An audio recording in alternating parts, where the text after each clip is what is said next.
Good afternoon, and thank you for joining us this evening for the Chilton County BBQ and Ballots here at the Jemison City Hall Municipal Complex this afternoon.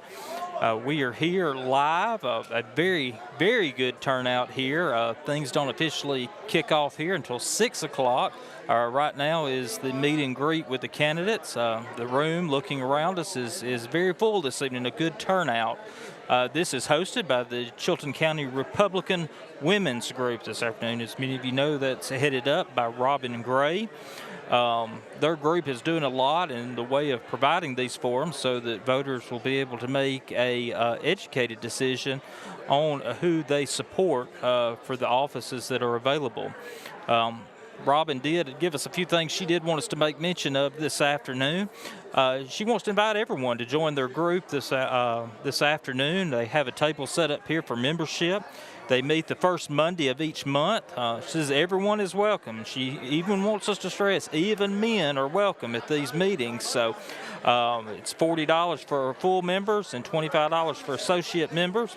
That's men, guys. They are a member of the Alabama Federation of Republican Women and the National Federation of Republican Women. If you want more information, they have Facebook, Instagram, where they do all their announcements. You're welcome to follow them in that format. And they would also like to extend a special thank you this afternoon to Mayor Varden, Shannon Welch, and the staff here at the Jemison City Hall and Municipal Complex for allowing the use of this beautiful facility this afternoon. The Chilton County Republican Women, their next meeting, they want to let everyone know, is going to be Monday, April the 6th, and that will be at Valley Grand in Clanton. So come by and join them there. They will have candidates there. And they are also on April the 16th. Will be hosting an Ag Commissioner Forum. This is going to be in conjunction with the newly formed Chiltauga Young Republicans, who is led by Logan Strock. And that forum will be here in Jemison also. The Ag Commissioner candidates, Corey Hill, Jack Williams, and Christina McInnes will all be in attendance that night. So make plans to be a part of that. Here in our forum this afternoon, you're going to hear from candidates for the Chilton County Superintendent of Education, incumbent Corey Clements, and then challenger Jamie Galt. We'll also hear from the candidates for Revenue Commissioner. This office will be open as incumbent Tim Little is retiring. There's 3 individuals that's vying for that position. And then that will be Brad Carter, Evan White, and Michelle Headley. And then you'll also get to hear from candidates for the Circuit Judge Place 5 seat. This is a new judgeship that has been created in the state here for our circuit. The state has done a little bit of redistribution of the judgeships there to try to get some more judges in areas to help lighten the caseload there. There's 3 candidates for that. That's Carol Carter, Brad Ekdahl, and Allie Patterson. You'll get to hear from all of those this evening here. Like I said, a good crowd coming in this evening. You have Cowart's BBQ that is right outside the door there. Guys, if you have never tried Cowart's BBQ, man, you need to try that. It is absolutely delicious. That young man knows what he is doing in the barbecue arena there. So he's set up right out front here. So come by, see him. I think he's got on his menu this evening pork belly popsicles, I believe it's called. That tastes pork belly. So go by there and see Mr. Cowart there. Get you some of that good barbecue this evening. You can come right on inside and hear the candidates speak this evening. There is 2 others that are on the ballot this election cycle that is unopposed. The Chilton County Sheriff, John Sharon, a historic 4th term coming up. He runs unopposed. We're going to hear from him in just a moment. And also for the Chilton County Coroner, myself, unopposed this election cycle. And I just want to take a moment to say thank you to the voters for the confidence that you have placed in myself to be able to serve you as coroner since 2015. And I look forward to continuing to serve you over the next 4 years. So real quick, we're going to kind of regroup here, and we'll get our Sheriff John Sharon in the booth here in just a moment, and he'll be talking to us, and just stay with us, and we'll be right back in just a moment, guys.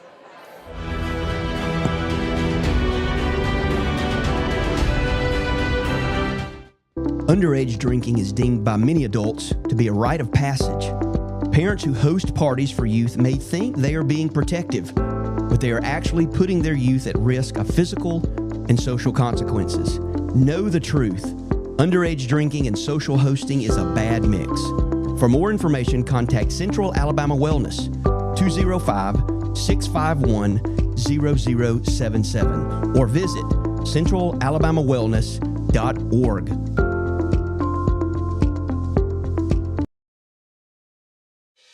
Chilton Mobile Home Parts and Supply is your go-to destination for top quality mobile home parts and supplies in Clanton, Alabama. Conveniently located at 14023 County Road 29, just 3 miles east of Thorsby. We offer a diverse inventory, including underpinning, doors, windows, faucets, tubs, setup supplies, and more. Our commitment to quality ensures you'll find the best solutions for your mobile home needs. Upgrade your space with stylish doors and windows. Enhance functionality with top-notch faucets and tubs. All conveniently available in one place. Visit us today or call 205-646-1949. Transform your mobile home with Chilton, where quality meets convenience.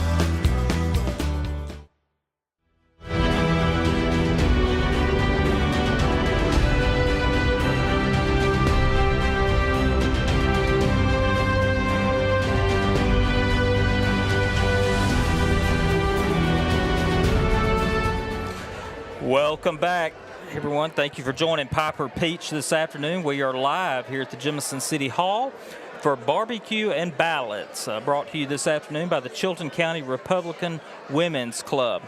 I'm joined here in the booth this afternoon with our Sheriff, John Sharon, who is, as I said just a moment ago, the Sheriff is in this election cycle, and John, unopposed this time for what would be a historic fourth term. So what would you like to say to the voters of Chilton County this afternoon?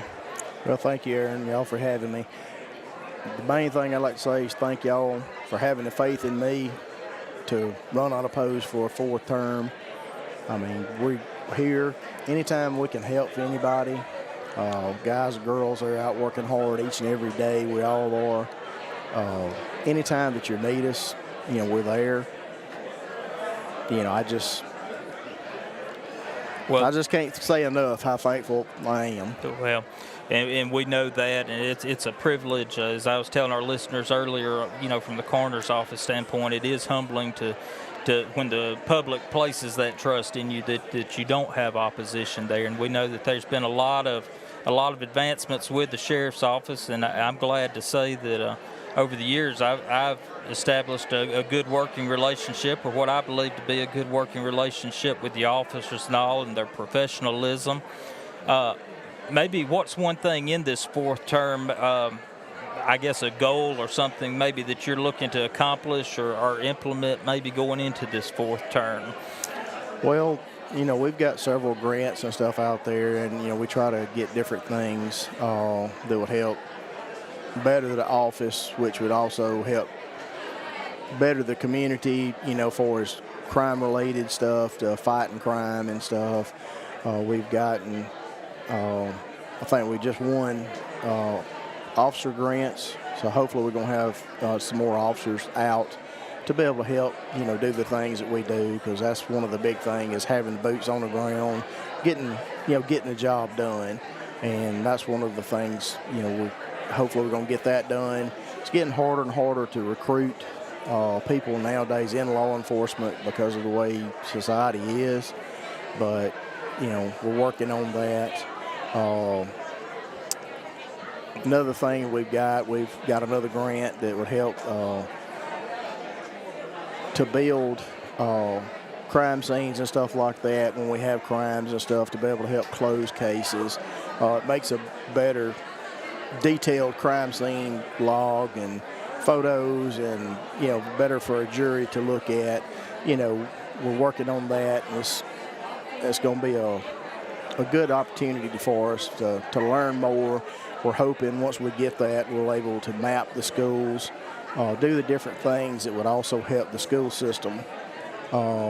Heaven forbid we have a school shooting or something and we have to respond to it. It'll give us better tools. We're familiar with the school. We're better equipped and knowing where everything's at. Better able to respond to the SWAT team, deputies, whoever, city officers. Would be better to do it because we'll actually have a blueprint there available for us to help keep kids safe. I could see where that would be very beneficial, and I know you've got officers that are in the schools that are in the county, and I know that they're familiar with the schools, but I could see where that would be very beneficial when your staff and deputies that aren't in that particular school every day, because when you roll up on one of those kind of scenes, we all know time is of the essence. And it sounds like that would take a lot of the guesswork out of having to know what's where and kind of how to approach that situation is what I take from that. It is. I mean, it's a lot better when you have everything documented out because, yes, we have SROs in all the schools in Chilton County now, the great relationship we have with the Board of Education, our superintendent. So we do have those things, but anything else that you could get is great. You have officers, they may be off that day. So you may have somebody else responding to that school that don't have a clue about that school. And with the way things are now, from the school shootings and stuff, if one person gets to that school, that one person's going in that school to defend those kids. If several's in there, we have to train so we all know what to do. It doesn't matter what agency we're from or anything else. We all would train together in this class to know. And if we showed up one from Pelham, one from Clanton, and one from Enterprise, everybody would know what to do in those situations, and we have to react and move on it. So any kind of thing that we have like that would just help better law enforcement to protect the kids. Well, that'll be good to implement too, because one thing I noticed that our current superintendent and the board, they've been very proactive, and there's a lot of new buildings going on in the school system. Going to be a lot of changes over the next couple of years, and that sounds like very good technology that's going to really help be able to document those new campus layouts, know where everything is so that everybody is on the same page there. And that's what we're hoping, to be able to document those things and know, the designs of the building, what our obstacles are going to be, what we can overcome, what we can't overcome, and just, the problems that we're going to have to deal with once we get inside there. So that's a great hope. I mean, once we get that, that tool, that's our plans for it anyway. Good deal. Well, Sheriff, I appreciate you joining us this evening. Yes, sir. Thank you for congratulations having me. on the fourth term. And me and this guy here, we went into office at the same time, and it has been a privilege, sir. It has been a privilege. It's been a privilege and an honor for me working with you, and I appreciate the relationship, the way we work together. We appreciate it very much. Absolutely. And I'm going to say while we're on air for everybody, the deputies that our sheriff here are all professional. I have not had any issues with any. You've got a very professional staff. They're all super easy to work with, and it's evident that they have the citizens' best interest at heart at the end of the day, and that says something. That's what we want. So we appreciate that. We appreciate your time. I know there's other folks out there that's wanting to catch you, so we'll let you go. We're going to go to a quick break, guys. If y'all just stay with us here, we're just a few moments away from the forum starting, and we're going to bring that to you live here at Jemison City Hall on Piper Peach Radio.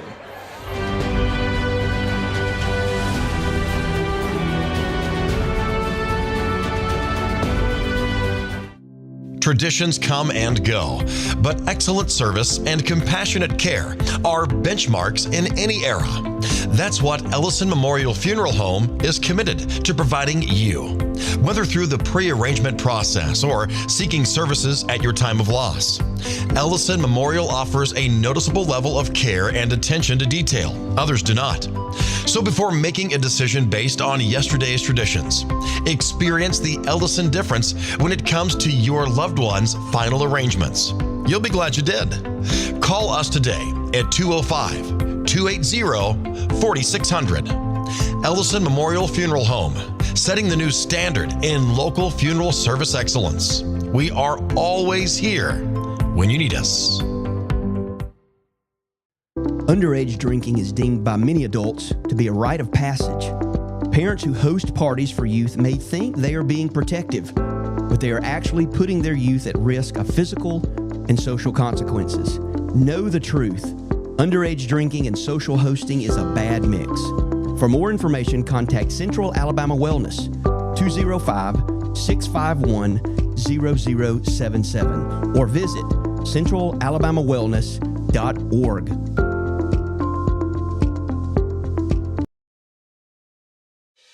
Chilton Mobile Home Parts and Supply is your go-to destination for top quality mobile home parts and supplies in Clanton, Alabama. Conveniently located at 14023 County Road 29, just 3 miles east of Thorsby. We offer a diverse inventory, including underpinning, doors, windows, faucets, tubs, setup supplies, and more. Our commitment to quality ensures you'll find the best solutions for your mobile home needs. Upgrade your space with stylish doors and windows. Enhance functionality with top-notch faucets and tubs. All conveniently available in one place. Visit us today or call 205-646-1949. Transform your mobile home with Chilton, where quality meets convenience.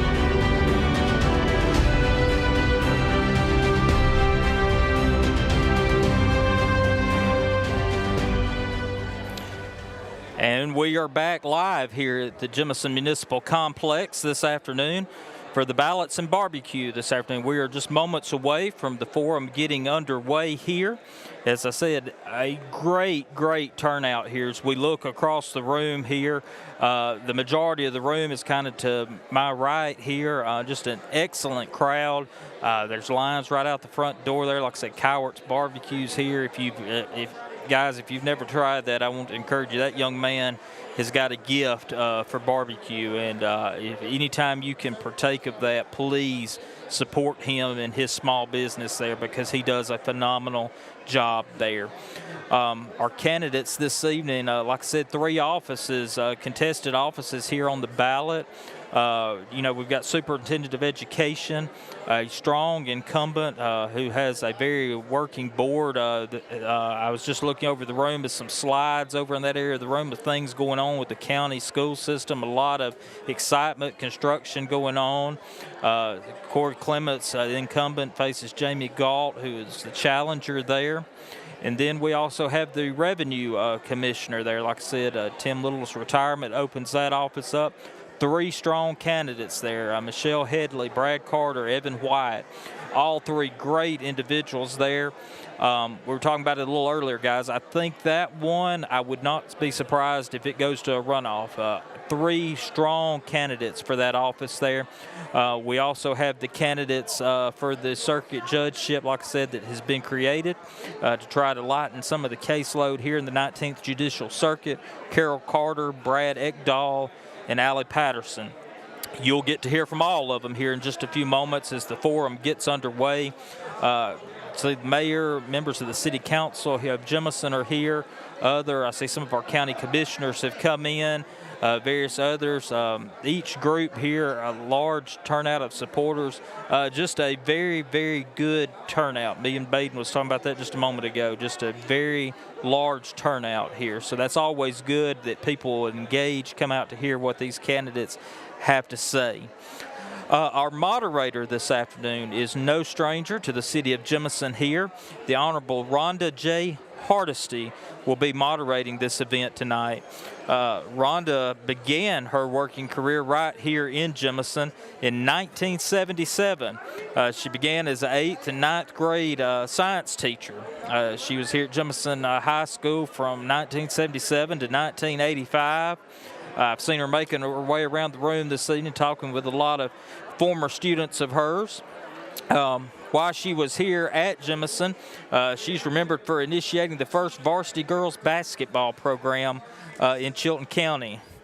Her Jemison team was highly successful. They finished second in the state finals. They lost the championship to Winfield in 1984, and to this day, she remains extremely proud of those Jemison Lady Panthers. While Judge Hardesty was teaching and coaching at Jemison, she was attending law school at night. And after receiving her Juris Doctorate, she began practicing law here in Jemison. And she eventually moved her law office to Clanton and remained in private practice there until she ran for and was elected district court judge for the 19th Judicial Circuit in 1998. She served faithfully full-time there on the bench until she retired in 2017. And although she has retired from the bench full-time, she continues to serve part-time as specially appointed district and circuit judge for the 19th Judicial Circuit and serves as the Accountability and Veterans Court judge. She also serves part-time as the municipal court judge for the city of Clanton.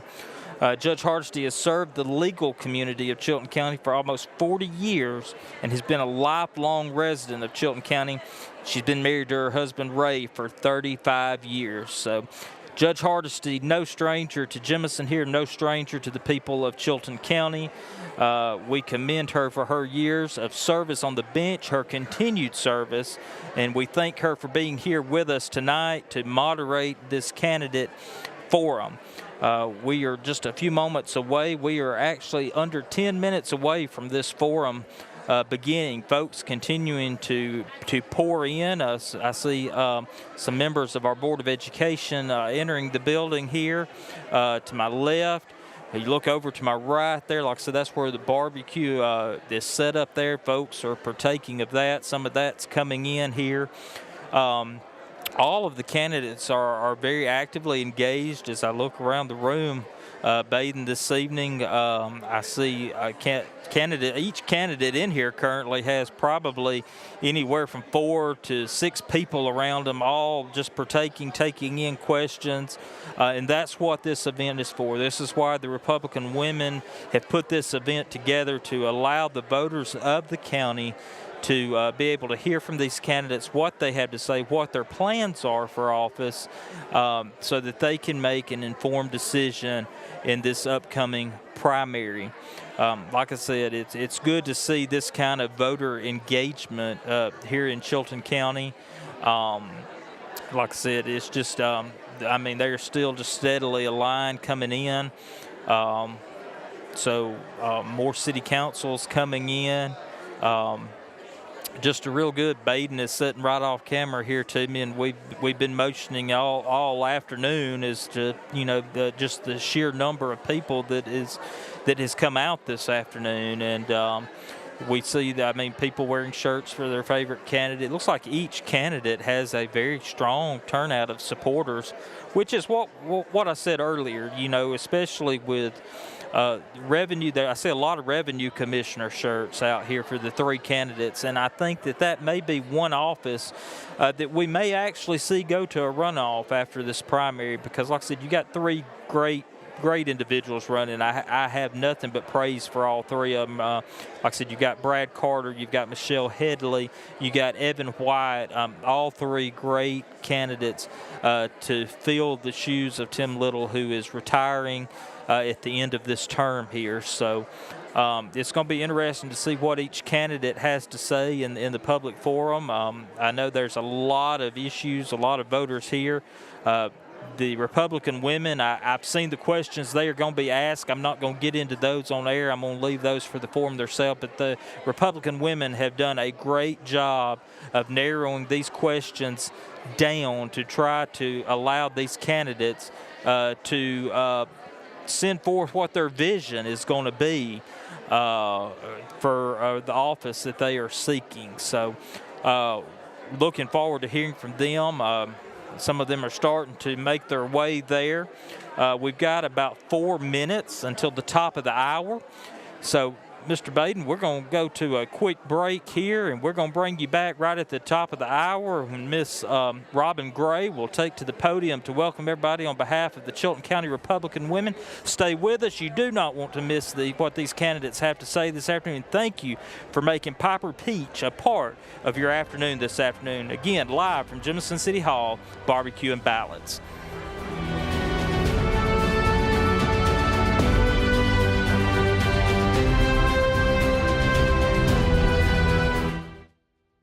Need Need reliable towing or diesel repair? Mem's Wrecker and Heavy Duty Diesel Repair has you covered. We specialize in light and heavy duty towing and recovery with the latest equipment for any job, from campers and tractor trailers to winch box recoveries, and the only local-based rotator in the county. We do it all. Our diesel repair services include computer diagnostics, engine rebuilds, transmission and clutch work, and general maintenance. Trust Mem's Wrecker and Heavy Duty Diesel Repair for top-notch service. Call us at 205-217-1984. Some family traditions begin with an ending. Lasting family legacies are established at Martin Funeral Home, where for over 100 years, we have served the families in our community. Bobby, Donnie, Norma, and our family at Martin Funeral Home would like to express our sincere gratitude for allowing us to serve your family. Every life story deserves the perfect setting. We are here to make that happen for you and your loved one. We offer traditional funeral home services, and we are now excited to be the home of the first crematory in Clanton, Alabama. Our goal is to serve our families no matter what their needs are. Martin Funeral Home, serving Chilton County since 1921. Please give us a call at 205-755-3550. The plans you have for your property need the right equipment. Kubota has reliable tractors, utility vehicles, and mowers to help you make the most of your land, along with strong dealer support. Stop by today to explore our lineup. Right now, bring home select Kubota BX Series with 0% financing available or save up to $1,500. Now through February 28th, see us or go to KubotaUSA.com for full disclaimer. Get by Clanton Tractor today or visit ClantonTractor.com. Are you tired of big box stores where you're just another number? You deserve better. Furniture that's built to last from people who treat you like family. At Farmers Home Furniture in Clanton, we do things differently. As an employee-owned company, we take pride in personal service. We'll listen to what you need and help you find the perfect piece for your home from trusted, top-notch name brand. Whether it's a cozy sofa for movie nights, a dining set built for real life, or a recliner that melts the stress away, we've got you covered. Don't settle for less. Experience the difference at Farmers Home Furniture in Clanton, where you're not just a customer, you're family. Need care fast? Come see us at Chilton Urgent Care, 1210 7th Street South in Clanton. We offer efficient care with minimal wait times and a wide array of services, including on-site x-rays, wound care, and quick assistance with urgent needs. Medicare and most private insurance and private pay welcome. No appointment needed. Walk in Monday through Friday, 8 to 5, and Saturday from 8 to 4. Call 205-280-0620. Chilton Urgent Care. Quality care when you need it.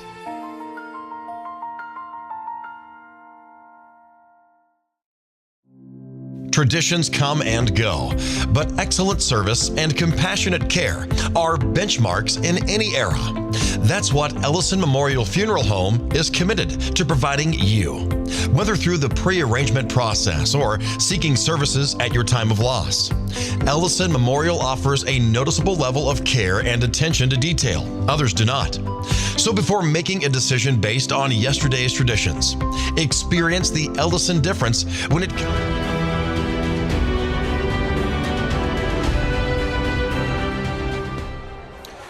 All right, folks, we are back live here at the Jemison Municipal Complex for BBQ and Ballots. We have right here at top of the hour, we have Robin Gray and Judge Hardesty have taken their place on the podium there. So we are just waiting for the signal. They are getting ready to begin. So here in just a moment, we are going to be going live to Miss Robin Gray, who is going to give introduction this afternoon. So again, we thank you for joining us here this afternoon, and we are ready to go to the stage. I'm looking right now to get the cue from Miss Gray, and she is there. And we will be getting our form. The timekeepers are getting their place took at the table there. So we are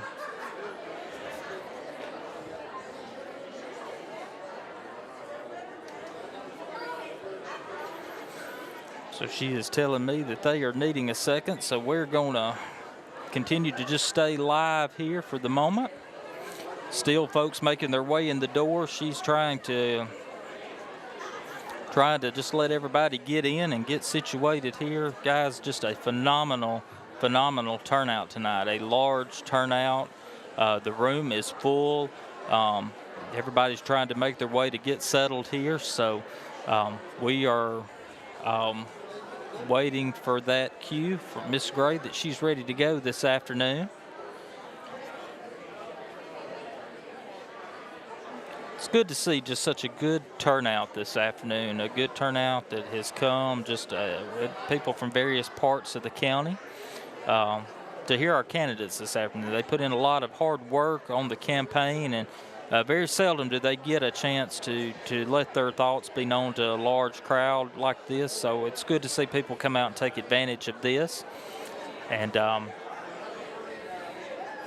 so we are getting ready to throw it to the main stage here in just a moment, where everything will be taking place. The Stars and Stripes have entered the room from the back there.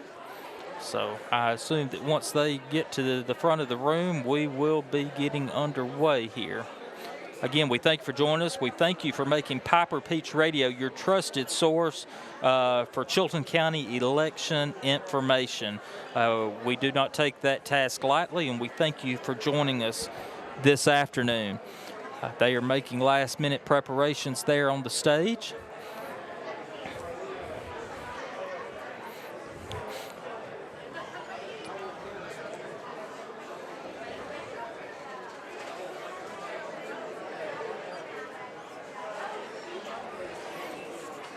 Representative Bedsole has joined them on stage, so we're going to send it live to Miss Robin Gray on the main stage to begin our Chilton County ballots. If I can have your barbecue. attention, if you'll go ahead and make your way to a seat, and if you don't have a seat, we can get more seats. So everybody just go ahead and sit down, and we will get started.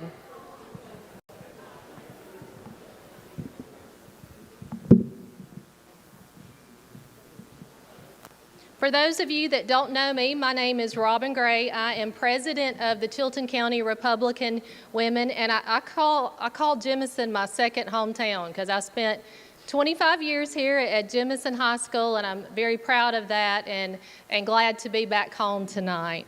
To get us started, we have asked Representative Russell Bedsole to come and say the prayer or the blessing for us, and then we will go ahead and have the pledge and get started with our forum. Thank you, Robin, and it's fantastic to see everyone here tonight. As we get ready to go to the Lord in prayer, I just wanted to take a moment and speak briefly about the men and women who have raised their hand to enter into elected office. That is actually more than just that. It is that each person is actually endeavoring to serve, and serving your community and your fellow man is a tremendous responsibility and a calling. So I just want to thank you each for your willingness to serve. Let's go to the Lord in prayer. Gracious Lord, we come before you today as a community thankful for the peace and the freedom that allow us to meet in this way. We are reminded today of the wisdom found in 1 Peter 4:10. As each has received a gift, use it to serve one another as good stewards of God's varied grace. We pray that the men and the women seeking office today would see their talents, their experience, and their desire to lead as gifts meant for the benefit of others. May they approach these local offices not with an eye towards status, but with a heart of stewardship. Give them the courage to speak with honesty and with humility, to listen with empathy as they discuss the future of our communities. Guide their words so that they reflect a genuine love for their neighbors. May we all be reminded of our own call to serve one another, supporting those who lead with integrity and worshiping together to make our community a place of flourishing for every family. In your most gracious and holy name we pray. Amen. Next, we'll have our Vice President, Jennifer Brewer, that will lead us into the pledge. Please stand. I pledge allegiance to the flag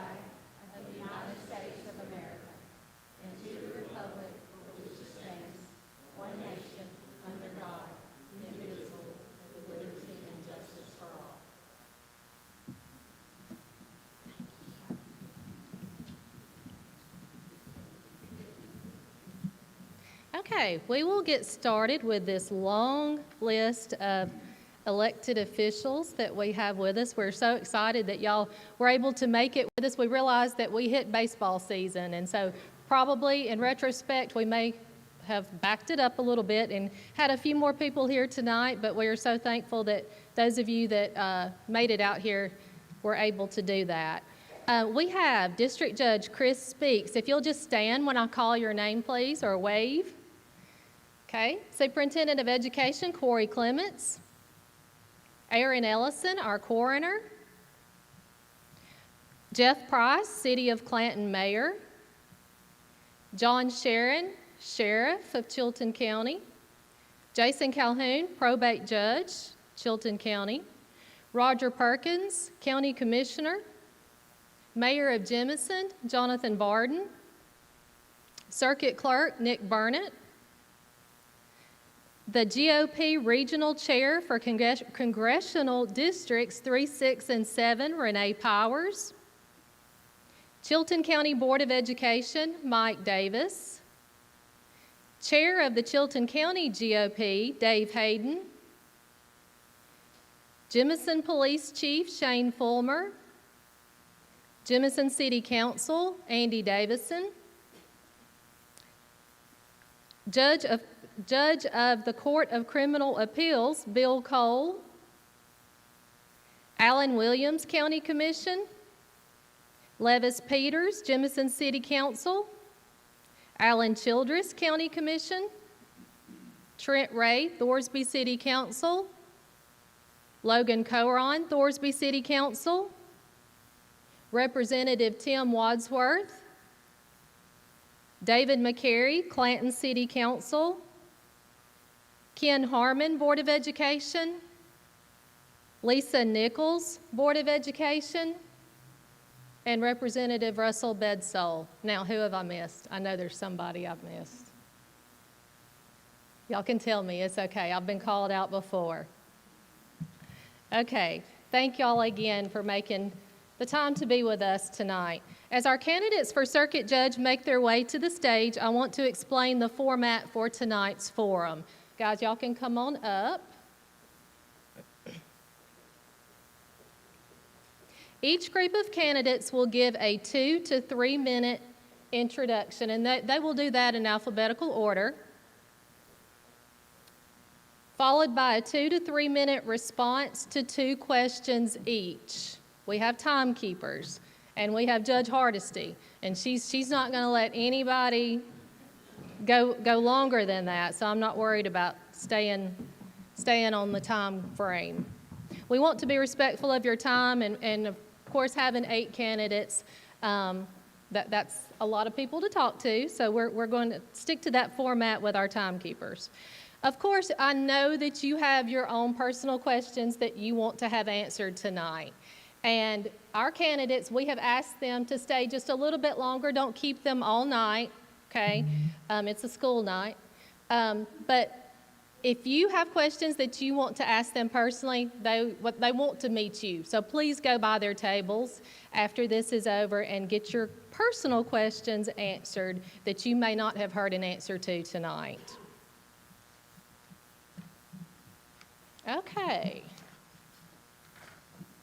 So the guest of honor tonight, the Honorable Rhonda J. Hardesty.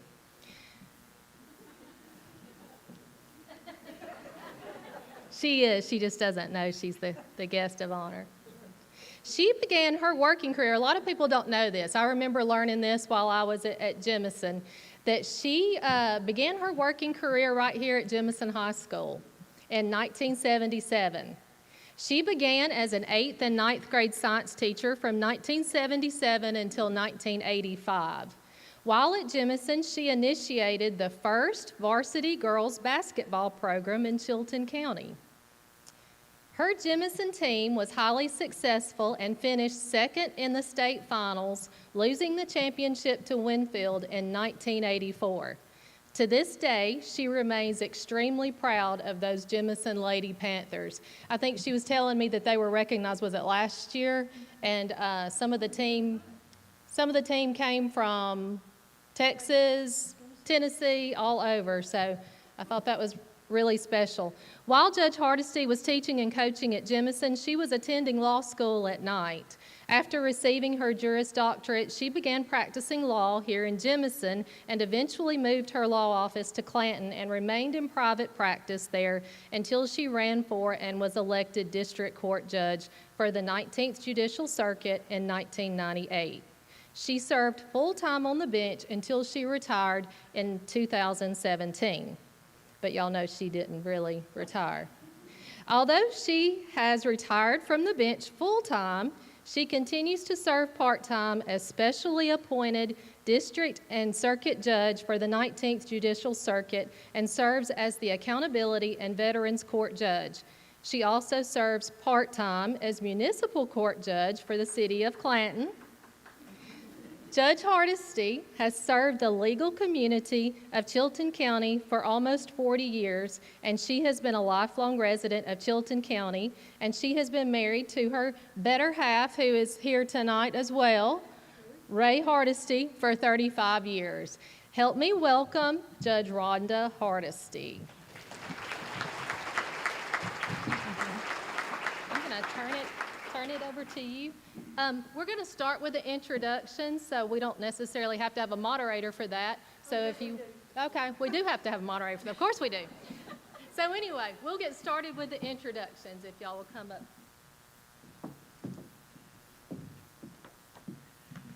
Good afternoon, and thank you so much for being here. I know how precious time is these days. My name is Carol Cook Carter, and I am a candidate for the 19th Circuit Judge, Place 5. Just so we're all on the same page, Place 5 is not held currently by anyone. It is a new position, so this will be, none of the three of us are running against a seated judge. I was born and raised in Billingsley in Autauga County, and my parents still live in the Indian Grave community where they have lived for their 56 years of marriage. My husband Steve and I live in a Holtville, Slapout area in Elmore County, and we've been there for 11 years. Steve and I will be married 24 years in May. Our son Aaron is 34. He and Julia are parents of our grandchildren Chloe, who is 4, and Collier, who is 3. We call them the Chaotic Seas. Aaron works for Elmore EMA, and my daughter Molly, who's here tonight. She is 29. She's a speech therapist, and she owns the Bailey Center in Prattville and Wetumpka. Our youngest, Casey, is 7 years old. She's not here tonight. She has come down with something. We're waiting for test results to see. So she and Steve are at home tonight. She was sick. And she is a second grader at Holtville Elementary. Thank you so much for being here, and I look forward to talking to you more after the event tonight.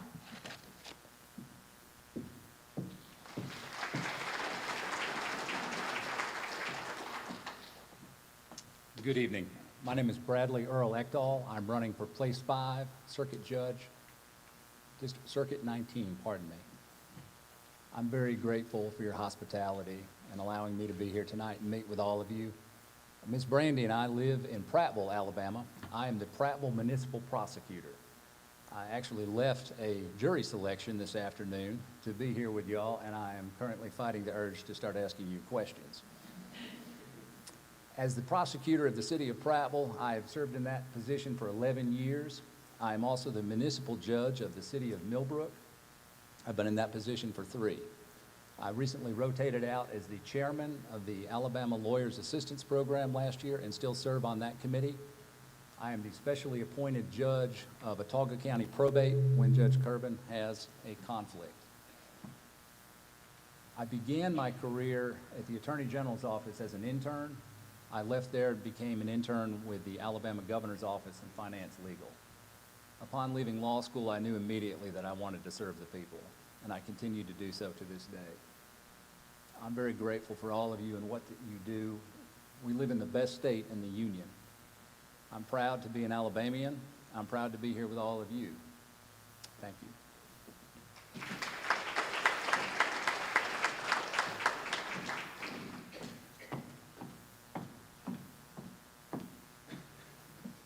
Hello, my name is Allie Patterson, and I'm also running for Circuit Court Judge, Place 5 in the 19th Circuit.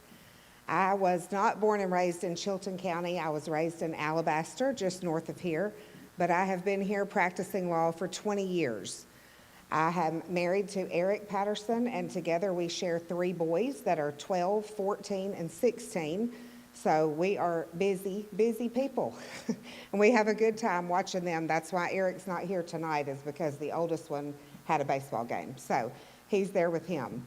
I have practiced law here out of my office in Chilton County for 20 years and in all of the surrounding counties. I'm very involved in the community.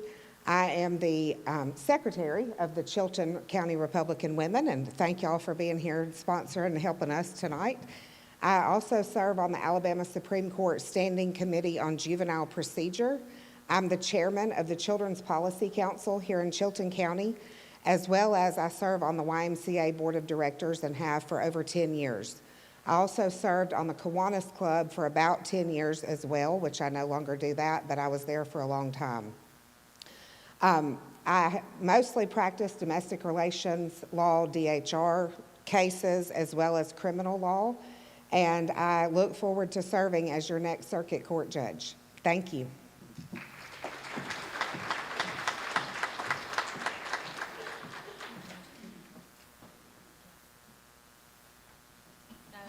No, the one that had the candidate order.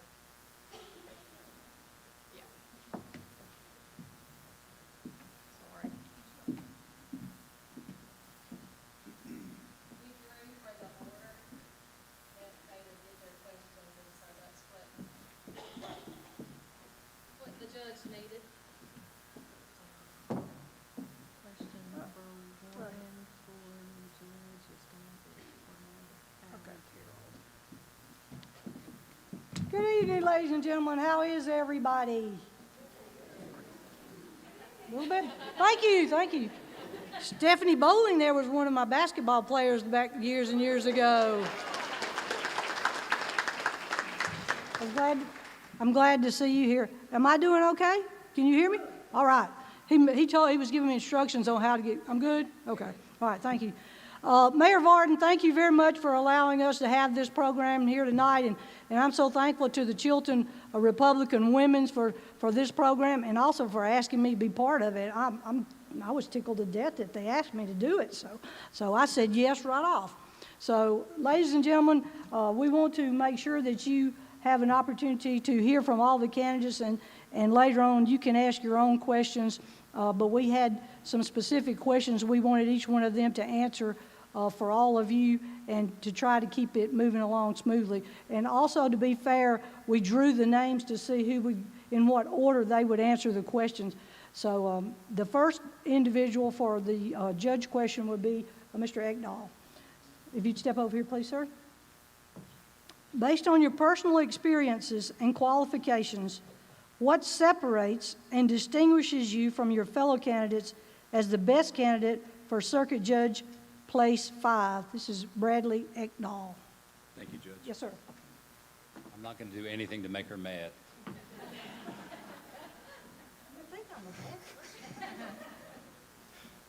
As a man who began as an intern for the Attorney General's office in violent crime and then went to the governor's office in finance legal, I have the experience of working at the state level. I left there and joined the district attorney's office for the 19th Judicial Circuit. I served there for 4 years, prosecuting violent crimes and sex crimes against children. I served as an on-call autopsy attorney. I served on 2 separate drug task forces, making raids into drug task force areas of Elmore County and Autauga County. I did that for 4 years. Since then, I've opened up a small law firm in Prattville, Alabama, which sounds impressive, but you got to keep in mind that I also... You're tall. Thank you. A lot taller than me and the judge. I own a law firm, but I also make the coffee and clean the toilet. I've been the city prosecutor of Prattville for 11 years. Out of those prosecutions have come 2 pieces of key legislation from Senators Chambliss and Senators Barfoot. Firstly, the bodily fluids law of Alabama was passed because of prosecution from Prattville City Court. And secondly, the upskirting law was passed from prosecution from Prattville City Court. I became the judge of Millbrook, Alabama, and upon taking the bench, realized that I was the only person in Millbrook, Alabama that had a valid driver's license. I've worked very diligently to try to rectify that. I have come up with a driver's license program that tries to help people get their driver's licenses back. I've instituted the pretrial diversion program in Millbrook, Alabama for first-time offenders. I volunteer my time at the Alabama Lawyers Assistance Programming, helping lawyers in need of crisis, because ultimately I think it helps the people in the community. I am the only candidate who's been a judge, a prosecutor, and a defense attorney, and still am. Thank you. Thank you, Mr. Ekdahl. We appreciate that very much. Next is Allie Patterson. We're keeping y'all 2 minutes. Yes, ma'am. I have been reprimanded in court by Judge Hardesty before, so I know if she says stick it to 2 minutes, that's what I'm doing. What distinguishes and separates me as a candidate? For one thing, I have been practicing for 20 years, all of those years in private practice. I've never worked for a government organization whatsoever. I have worked for myself and supported myself and my family through my work at my office for the past 20 years.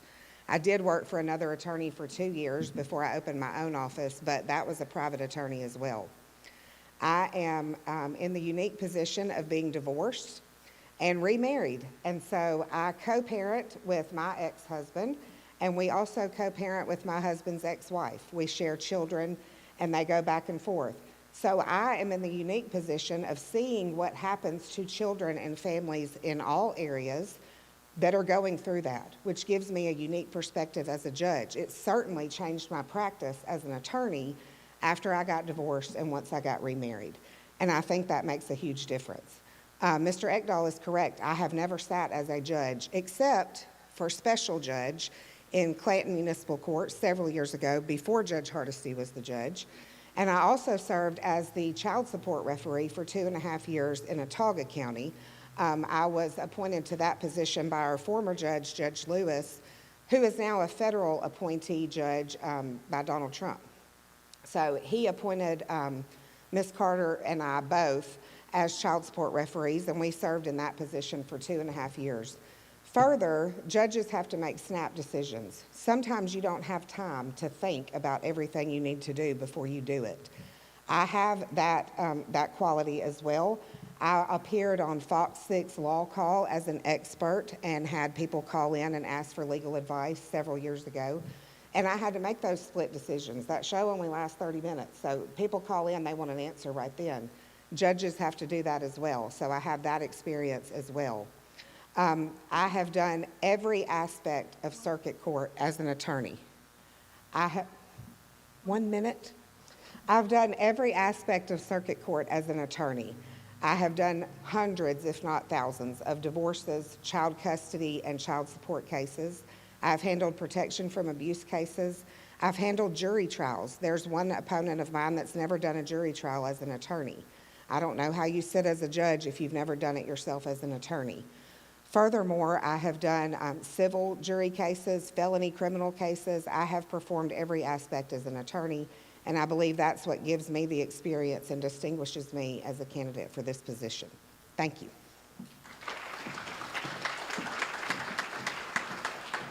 Next is Ms. Carol Cook Carter.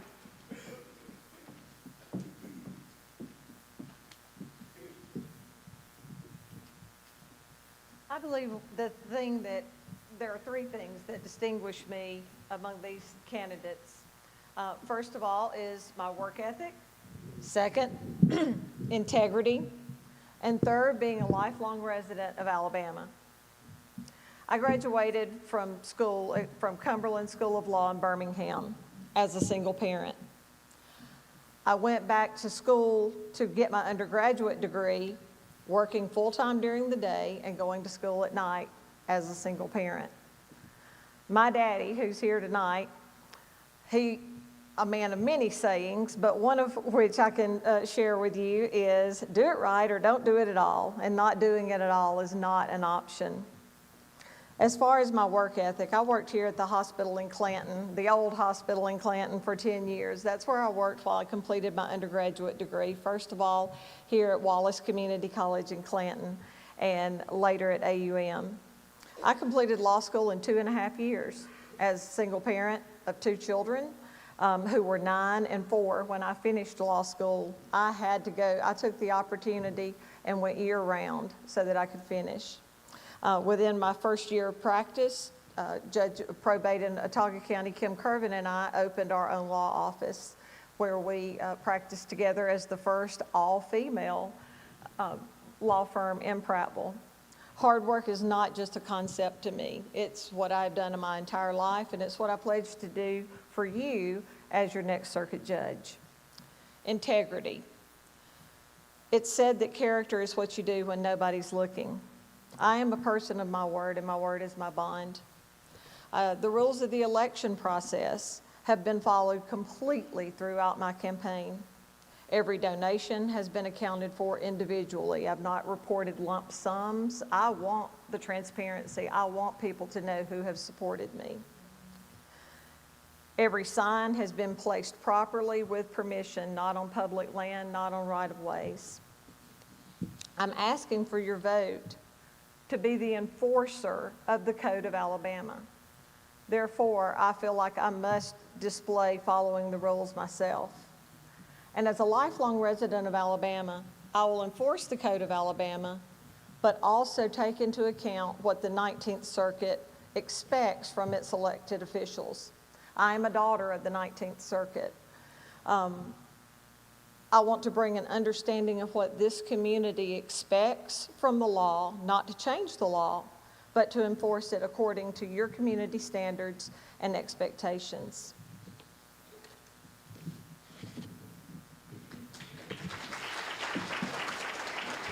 Look, don't take my... Well, the next question for our circuit judges is for Mr. Ekdahl.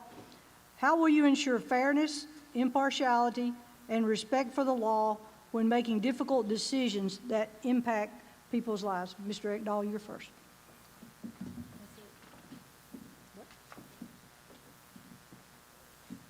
It was actually question number 2. I'm sorry. It's supposed to be Karen. Oh, we're switching. Yeah. Okay, Ms. Carroll, I'm you're sorry. next on that. I didn't explain that. we drew separately for both questions. Let me repeat your question. Okay, sure. The question is, how will you ensure fairness, impartiality, and respect for the law when making difficult decisions that impact people's lives? Now I'll go.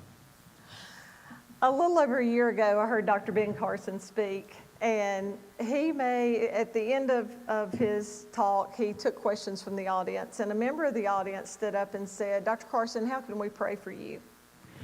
And his answer stuck with me. He said, pray that I will never do anything that brings dishonor to the name of God, and that everything I do will bring glory to the name of God. As a Christian, as a member of our church at Shoal Creek Baptist Church, that is my number one promise, that I will be fair, impartial, and respect the law, because I would never want to do anything that would bring dishonor to the name of God.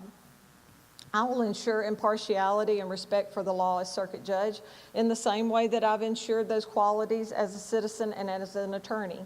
I've practiced for 26 years. I'm entering my 26th year of practice. During that period of time, we started out like many young attorneys, and we took every case that came in the door to keep the lights on. As I have narrowed and tailored my practice through the years to be primarily domestic law, and even more specifically, I work as guardian ad litem to represent children and incompetent adults, because in my opinion, they are some of the most innocent parties in the kind of cases that the circuit court hears. I will make sure that expectations are clear. The Code of Alabama is the standard. It's not pliable. It's not meant to be changed to serve certain people more than others or to serve special interests. So in doing that, the expectation will be clear that the Code of Alabama is the standard. I served as child support referee here in Chilton County for 2.5 years. One of the first changes I made as child support referee was I found out how do you determine how much a person has to pay to get out of jail or to stay out of jail? And the answer was, you just, however you feel like is fair. First thing I did was came up with a formula so that the standard was the same for everyone, male, female, old, young. If the expectation is not clear, how do we know how to meet that? As far as impartiality, I get slammed on Facebook a lot. I deal with a lot of emotional cases. But again, the law is the law, and it's the law whether you're mad about it or whether not. As far as fairness, that's a matter of perspective. What's fair to an abuser is not going to be fair to the abused. What's fair to a criminal is not going to be fair to the victim. Time's up. Okay, thank you. They make me the bad guy in this. All right, Miss Alley, you're next, I believe. And I'll repeat the question. How will you ensure fairness, impartiality, and respect for the law when making difficult decisions that impact people's lives? Thank you. It's pretty simple. You break the law, you're going to prison as long as I can put you there, if I'm the circuit court judge. If we're talking about criminal law, it's pretty simple. We need to get criminals off the streets to protect our families and children. That's not a difficult question to answer. Now, impartiality and respect for the law is a whole nother matter. When I'm the judge, who you are, who you're related to, and who you know will not matter in my courtroom. I cannot stand that.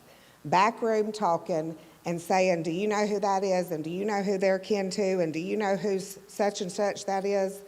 That won't happen in my courtroom. Impartiality will be the name of the game.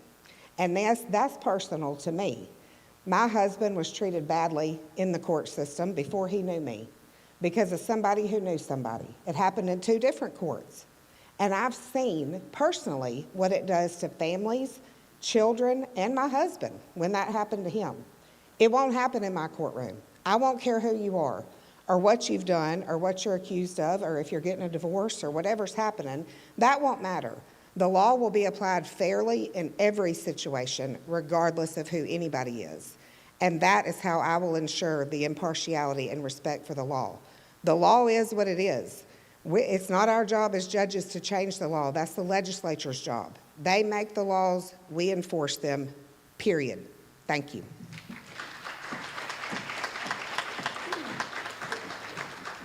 Mr. Ekdahl, you're next. How will you ensure fairness, impartiality, and respect for the law when making your decisions? Short answer is prayer.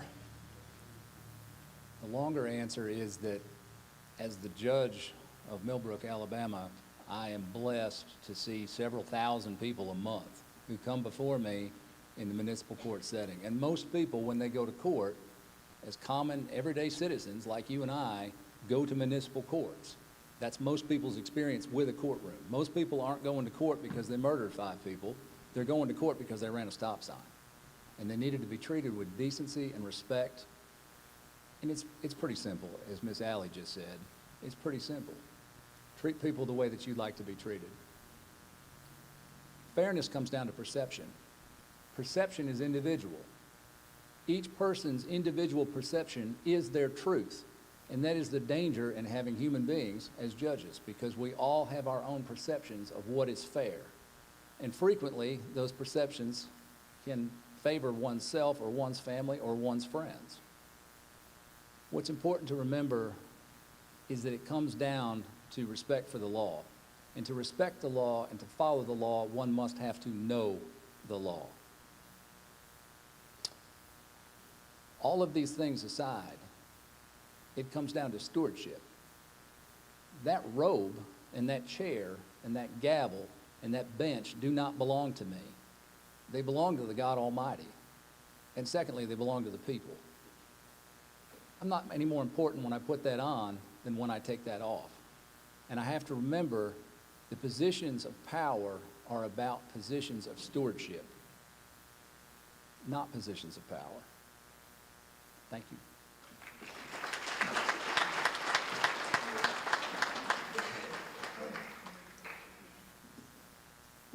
Thank y'all very much. We appreciate that. And if you could wait around later, some people have indicated they have some questions they would like to ask if you have time. The next group of candidates will be for Superintendent of Education. Thank y'all very much. Thank you, Alex. Thank you. Thank you. Mr. Egdahl. I guess they're here.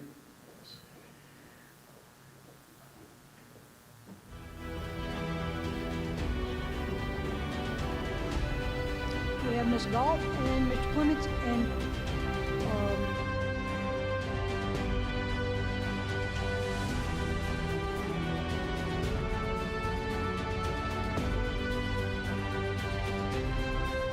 Evening. My name is Jamie Galt. For those of you who don't know me, just introduce myself, tell you a little bit of my background. I'm a military brat, so I wasn't born in Chilton County. I'm a military brat, and I know if you are a military brat, that's not offensive to say that because we don't offend easily. My parents retired from the Air Force when I was in 8th grade, at which point I was enrolled in Isabella High School, and I graduated from Isabella in, not telling you the year. If you want that, you've got to find that one yourself. I'm a mom of 3, most of the time wonderful children. I have been in education for 21 years. 9 of those were in a classroom in Mobile County. I had the opportunity in Mobile County to help create the science curriculum that was used in Mobile County. I also then went back and got my school counseling degree, moved into a position there, and had the opportunity of helping create a successful city school system in South Alabama. As my children grew to school age, I decided to move them back to Chilton County so they could have that same hometown experience I had growing up. I say all that to say I have a very diverse skill set and very diverse experiences that I can't wait to put to work as your next superintendent. thank you, Mr. Dahl. Mr. Clements?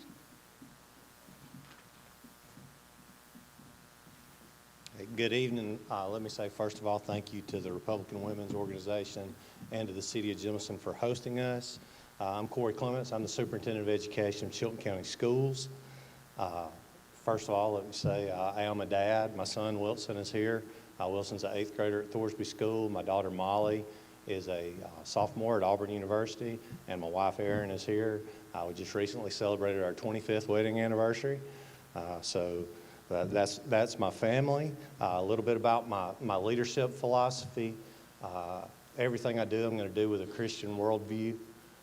Every decision that I make, I believe in a tireless work ethic, and I believe in thoughtful decision making. And when I was principal, I developed a slogan: "Be kind, work hard, make good choices." And I try to live that every day.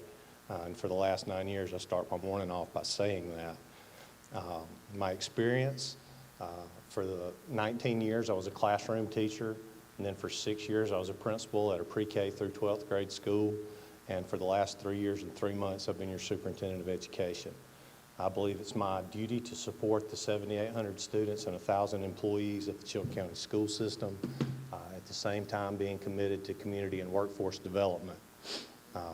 Some of the things that I'm proud of are the things that we're doing here that we've never done before. The state superintendent recently mentioned that we were at the cutting edge of career tech and workforce development with the plans that we have for our career tech center. Also proud to say that we have people from surrounding districts coming to our school system to see what we're doing in special education as well as with our pre-K program. And lots of exciting things. I won't bore you with everything that we have going because I know everyone wants to get home, but we have so many positive things going right now, and I just ask for your support in 4 more years to see these things come to fruition. Thank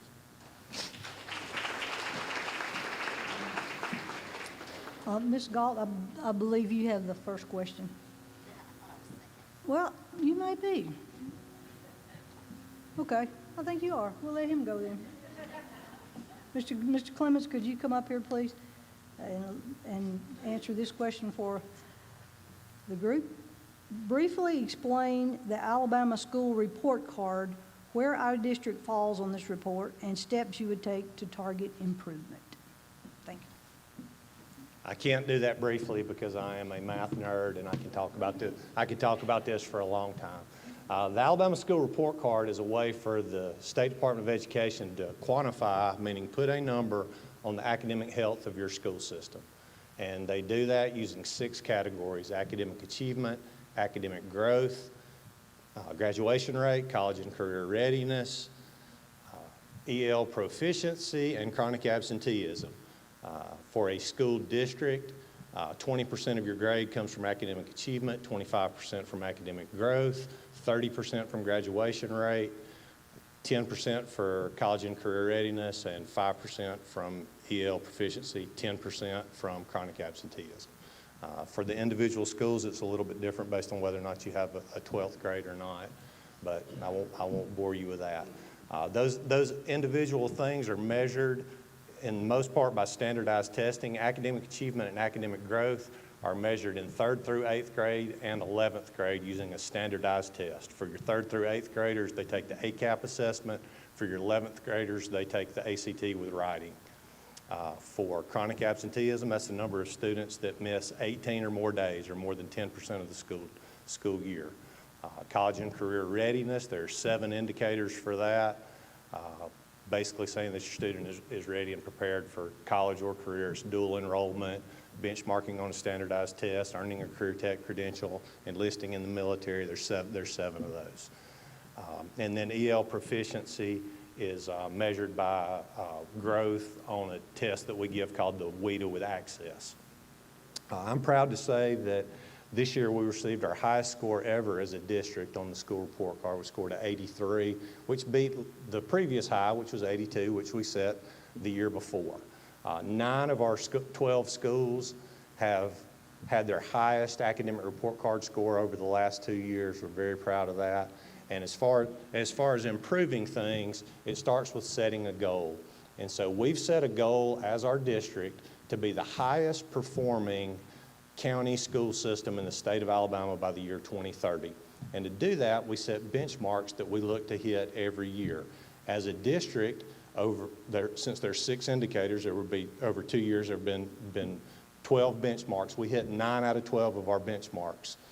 In our 12 schools, we hit 91 out of 128 benchmarks over the last 2 years. So that's 75% and 71%, which is a thumbs up. We're on the right track with those things.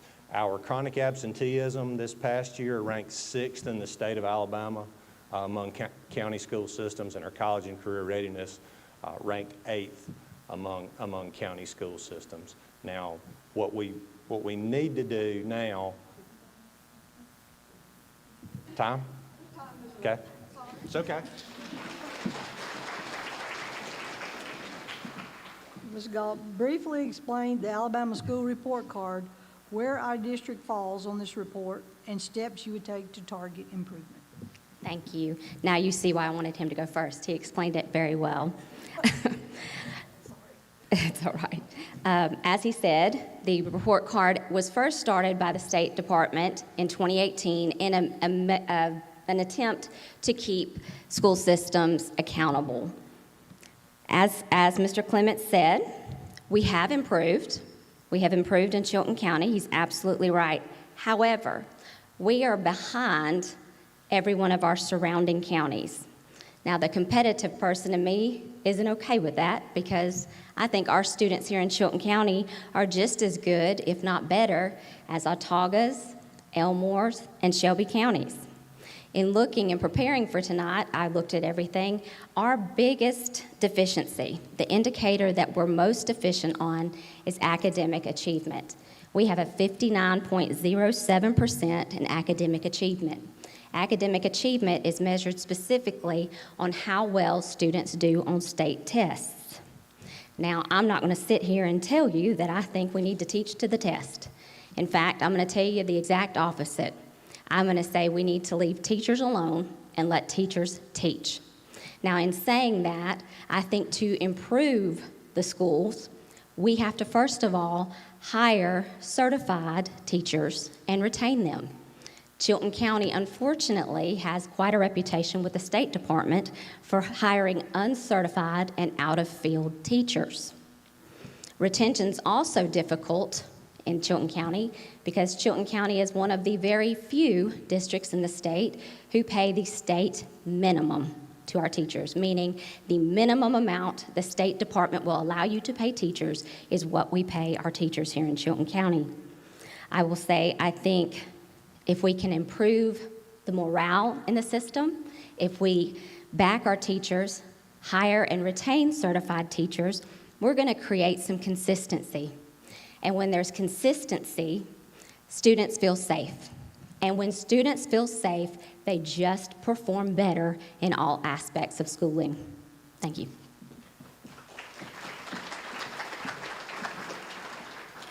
I think it's your turn this time on the second question. The second question is, if you will step on over here. With growing concern about school safety across the nation, what is your plan to strengthen school safety across the district, and how will you lead proactive planning, training, and communication to protect students and staff? Thank you. School safety is a huge issue. If you watch the news, you know we live in a very different world. We worry about things, these poor students worry about things that you and I never dreamed of having to worry about in a school setting. I recently attended training, and I'm one of 29 individuals in the state of Alabama who's part of the SREB Crisis Recovery and Response Team.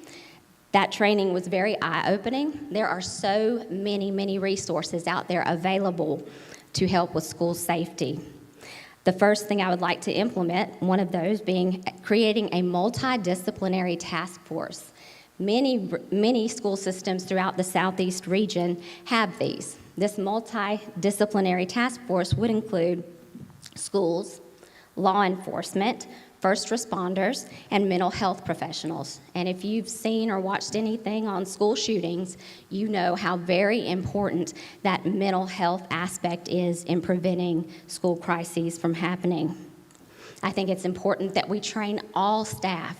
We assume if we're hiring certified teachers that they've had some of this training in the process of getting their teaching degree. But I will tell you, as someone who's been in schools for 21 years, students don't often go straight to a teacher or an administrator. They talk to the people they interact with on a daily basis. Your bus drivers, your lunch ladies, your janitors, they interact with these kids every day, and they know when something's off or something's not right. We need to train all of our staff to what to look for and how to help. Finally, open communication is a very important part. We have to be better and more transparent in our communication with parents and the community. I read a statistic that said you have roughly 6 minutes to get ahead of social media. And I don't see an issue if something happens in a school, making a post saying, here's what happened, here's what we're doing about it, here's how you can help. And it's only through that open line of communication and many people working together that we can make our schools safer and more successful. Thank you. Mr. Clements? With growing concern about school safety across the nation, what is your plan to strengthen school safety across the district, and how will you lead proactive planning, training, and communication to protect students and staff? Yeah, very important question. The first thing we do is we make sure that school safety is a priority. We start every administrator meeting that we have prioritizing safety. It's the first thing we talk about when we're all together. I was reading something recently that said the #1 deterrent to external violence at schools is a locked and closed exterior door. And so when our people are out and about, when our technology people are out and about, we're checking exterior doors. It's the simplest way to keep our students safe, is to make sure your doors are locked and closed. Actually, we're reevaluating our principal evaluation for the upcoming year. It's actually going to be part of the principal evaluation of whether or not they're keeping their exterior doors closed, and it's going to play a factor in whether or not they get a new contract, and it's actually going to affect their compensation. One of the things, when you think school safety, one of the first things that pops in your mind, the most visible thing, is the school resource officer. I am beyond blessed to say that in the last 3 years, when I took office, we had 8 school resource officers serving 14 campuses. Now we have 15 school resource officers covering our 14 campuses, with 2 resource officers at Chilton County High School. And thanks to Chief Fulmer, we're going to add a second resource officer at Jemison High School next year, just because of the number of students we have. We had a meeting in August with all of our municipal leaders and SROs, came up with standard operating procedures for our SROs. They all have access to a computer, an office space, and over 400 high-definition cameras that we recently installed. We've increased the number of our school nurses from 12 to 16, and recently received a grant to purchase 34 electric defibrillators for all of our extracurricular activities in middle and high school. So those are just some things that we're doing, but some improvements that we still need to make. We need automatic electric locking doors on all of our exterior doors in our school. It needs to be something that we can control centrally from the main office, and make sure that there's no rocks propping doors open or students holding doors open for one another.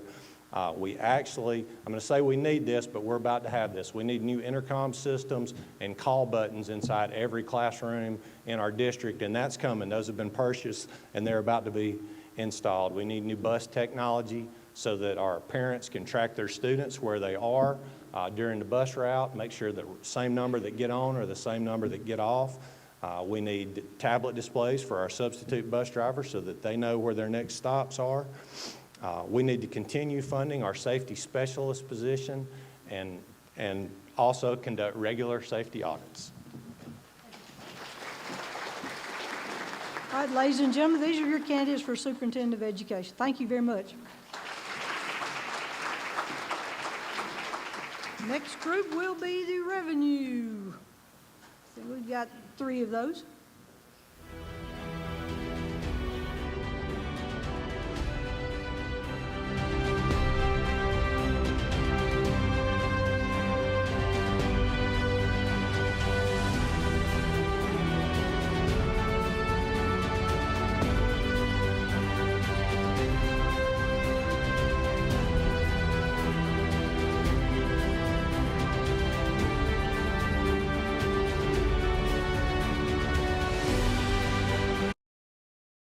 Come first and introduce yourself, and then we'll let everybody introduce themselves, and then I'll have the question. Right, thank you. I've been introducing songs for the last 3 days, so I brought my notes. Good evening. I want to start by thanking y'all for being here, and thank the Chilton Republican Women for hosting the event, and the City of Jemison for their hospitality. Appreciate the opportunity to be here. My name is Brad Carter, and I'm running for the Chilton County Revenue Commissioner. I'm the son of Tim and Darlene Carter, and I've got 2 boys who are just tickled to be here tonight. Paul Whalen and Grady Carter. I graduated with college with a degree in government work during a statewide hiring freeze. Wasn't really how I planned it, but like a lot of folks trying to get started, I went to work. I landed a job in commercial and residential paint sales with 2 seasoned professionals, and gained firsthand understanding of home building, maintenance, and what property really means to families, small businesses, and developers. As tax assessor, Rex Kleckler hired me as the business personal property appraiser, and that's where my career in property tax began. I was finally able to put my education in local government to work, serving the people of Chilton County. Over the years, I've continued my professional education, advanced training through Auburn University. And early on, Rex Kleckler and later Tim Little encouraged us to take additional classes to pursue these certifications. I saw the classes as an opportunity, and I jumped right in. That commitment led me to earn my Alabama Certified Appraiser designation within my first 5 years of property tax. Now I work in a larger county with major industry, agriculture, timber, and nearly 65,000 parcels. This has given me valuable perspective as Chilton County continues to grow. Growth brings opportunity, but it also requires preparation and experience. I've also had the privilege of serving in different roles, from the executive board and as president of the Alabama Association of Assessing Officials. I've served as president of the Chilton County Chamber and twice as president of Butterfly Bridge. I currently serve on the Chilton County Leadership Board and the Chilton County Cemetery Rehabilitation Authority, along with various other volunteer roles across the county. But titles aren't what matters most. Service does. Being present, being accessible, and making your visit to the Revenue Office as smooth and hassle-free as possible. If the courthouse is open, I believe the Revenue Office should be open.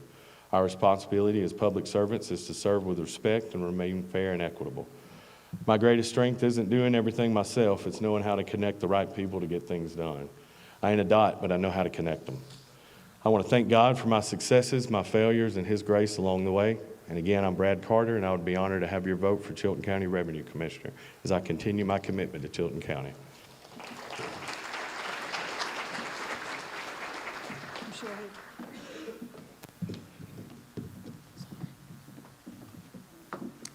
So I want to thank everybody for coming out tonight, not only to hear me speak, but to hear all the other candidates that are running tonight. So thank you all for coming out.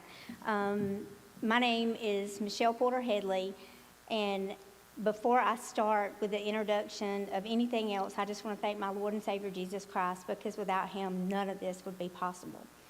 So I am running for Revenue Commissioner on May 19th. I have worked for Chilton County for 37 years, 30 years being in revenue, 7 years being in probate. That 7 years in probate just gave me the opportunity when I moved into the revenue part. It just helped me because I had that experience with deeds.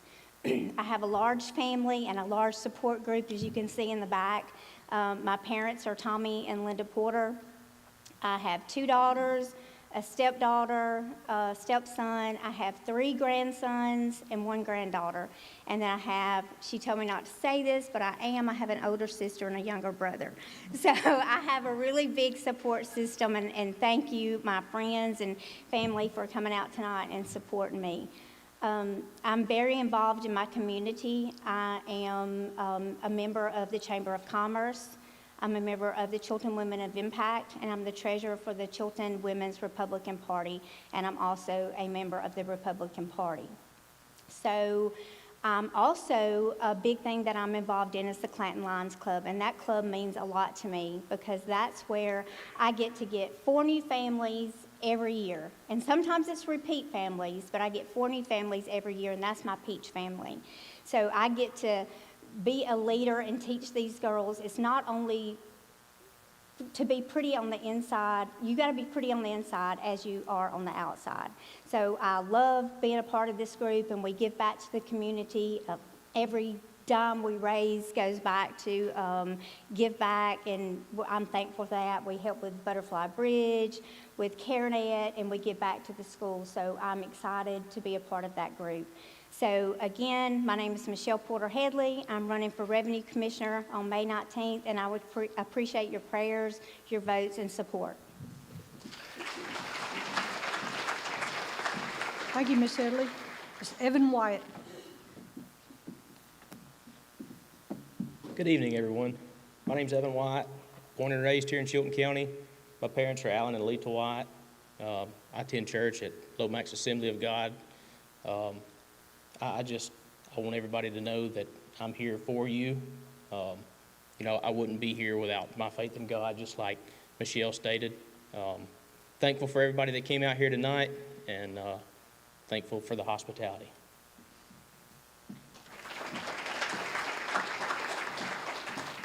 The first question will be to Michelle. First question is, share what inspired your candidacy and the key experience and or qualifications that make you the strongest candidate. And in 3 minutes. Okay.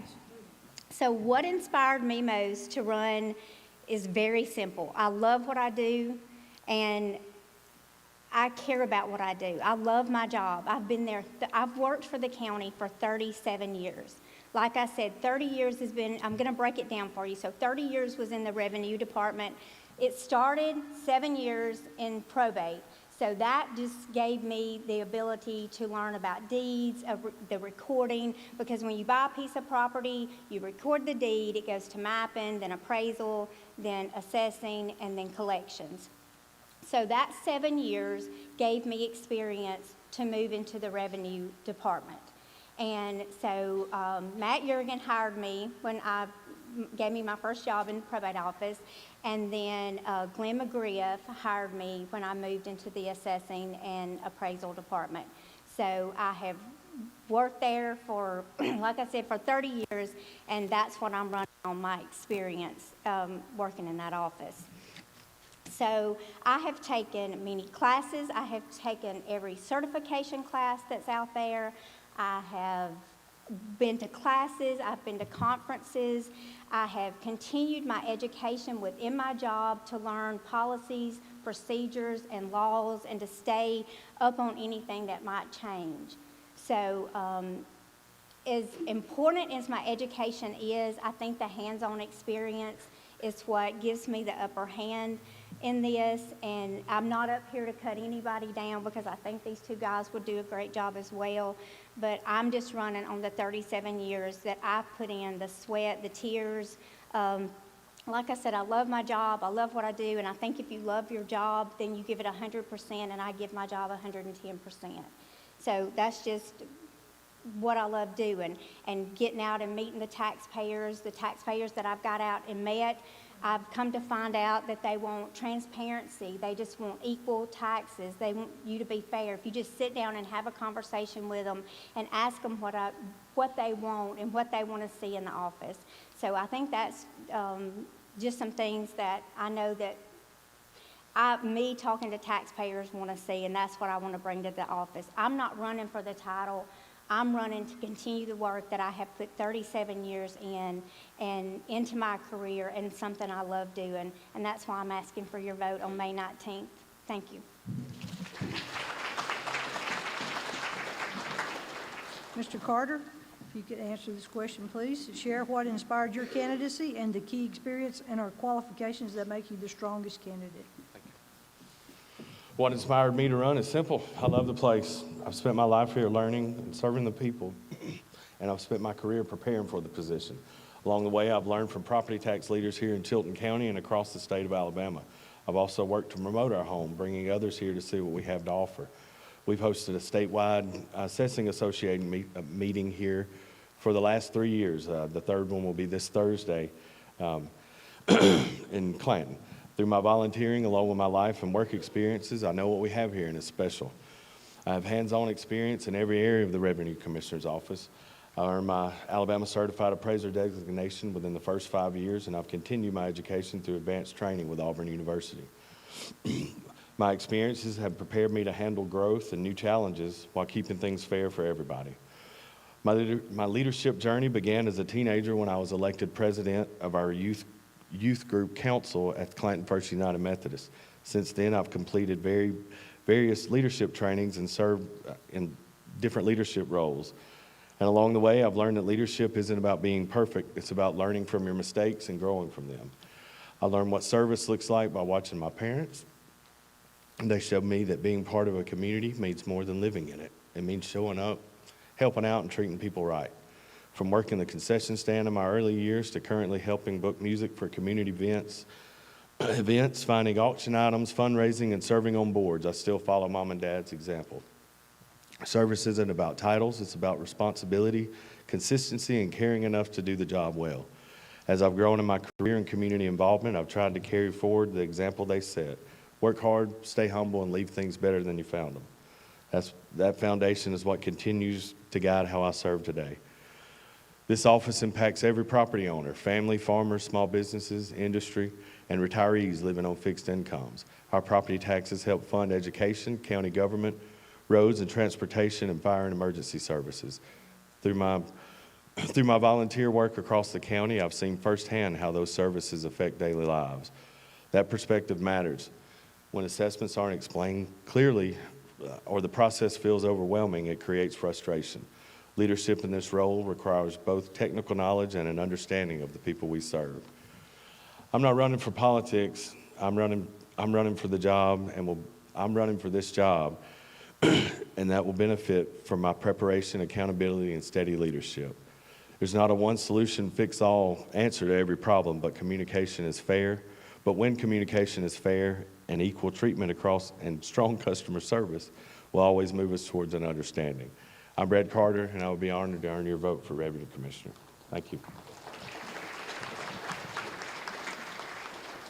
Mr. White?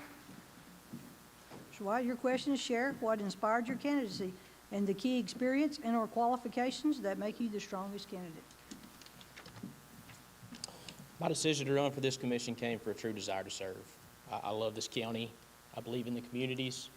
I believe in all the hardworking men and women here in the county, and I believe that they need somebody that's going to work just as hard for them as they work every day.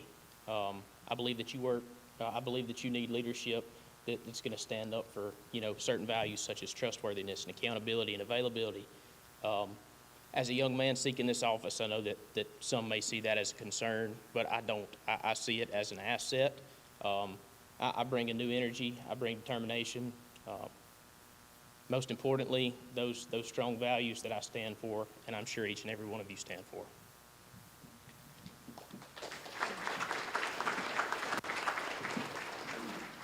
Evan, you get the first.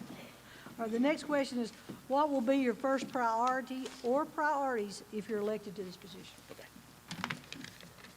If I'm entrusted with this position, day one, my first priority is going to be to thoroughly and completely learn every job that this office is over. This job is more about leadership to me than anything. It's about putting people in the right place. It's about managing. You've got to understand the system, and you've got to expect experienced employees. You've got to learn the ins and outs to effectively lead. And I want to listen to those people who have served before me. I want to listen to the experienced women in office. I'll ask questions. I want to understand the process, because truly to understand how something works, you've got to be prepared to improve it. Being new to this role, I want to bring a fresh perspective to give me the drive and determination to carefully overlook all the issues. The concerns that I have are unethical appraisals, incorrect assessments, abuse of power, and I want to address all of them. Accountability is not something that's going to be optional to me. It's going to be something that I demand. I expect it. I want to make it very clear, if I'm elected, I want to work for the people of Chilton County, not for the government, not for special interests, not for personal agendas. My loyalty to the citizens, that's the biggest thing that I want to run on. Thank you.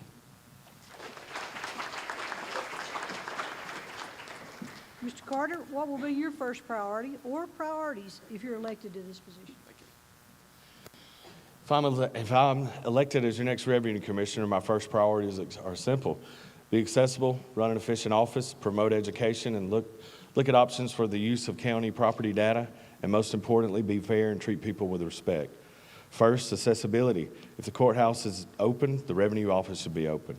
I've heard that a lot lately. Folks use their lunch breaks to do business in the county. They shouldn't have to take extra time off work just to handle that. If we're here to serve the public, then we need to be available to the public. We can make this work.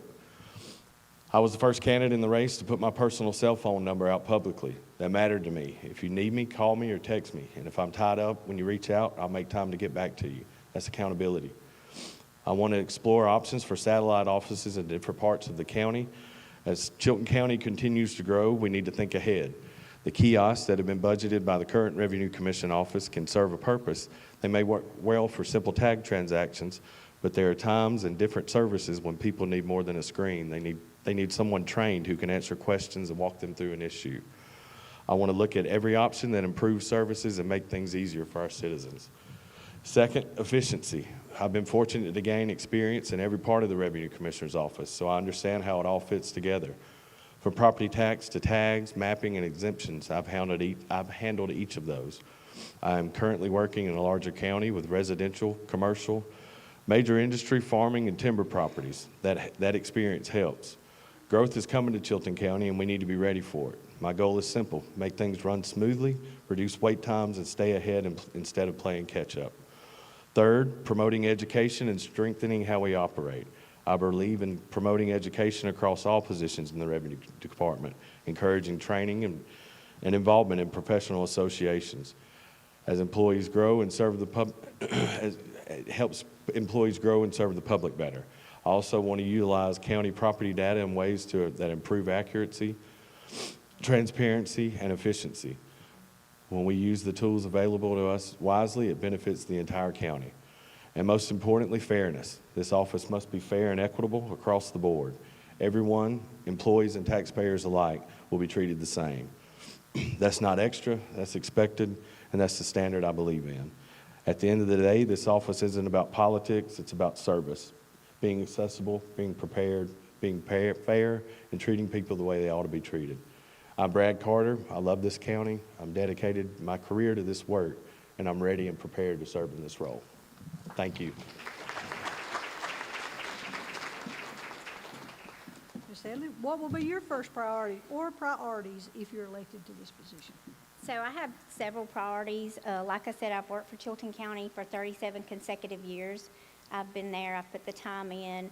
A few things that I want to see is I'm talking to the taxpayers. There's several, and I have two little ladies that call me like once every 2 months, and they want to question their if a change has been made on their deed. They're scared that somebody's going to take their property. So one thing that I want to do, and I've already started working with our current revenue commissioner about, is sending a letter. So for instance, if I sold Robin Gray a piece of property, Robin would get a letter, and that letter would state, hey, we've seen you sold a piece of property. Make sure you come in to our office and call our office to make sure you're getting all your exemptions that you need to get. Then I would also get the letter that would say, hey, we've seen you sold a piece of property. If this is true and correct, disregard the letter, but if not, please contact our office immediately. So that would ensure you that nobody is out there trying to steal your property, because like I said, I get that a lot. I want to see the satellite locations that would help, like if you're in the rural part, like in Maplesville and Verbena, up in Jemison, Thorsby, up in the North Chilton part. I want to see those satellite offices open. The kiosk machines, there's a lot going on with those. They're very expensive, and you have to have the right place to put them. But that's something that I want to continue to look into that Tim Little is already working on. So that's a few things that I want to see come about as your new revenue commissioner. I believe, like Brad has said, education is big, and I think everybody needs to be educated that work in our office, and I feel like they are. Our office is open now during lunch. We've already started that. We were going to start it when we moved to the courthouse, but Mr. Little and I had several people come to us, and that was very important for us to be open, so that's what we're doing now.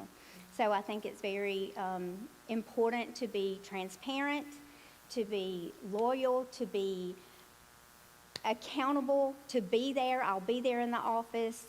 You can call me anytime. I get phone calls now. I would love any questions. But one thing exciting that I've been working on, Representative Van Smith had called me, and I've been working with him on the new House Bill 488 that I've been working with him and Mr. Little on. So this is an over 60, if you're over 65 and you've owned your house for 5 years, your taxes would be froze.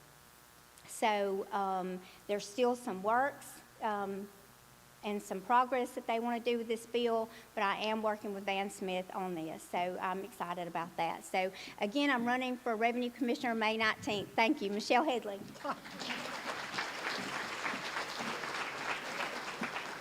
Ladies and gentlemen, these are your candidates for a Revenue Commissioner. Thank you very much.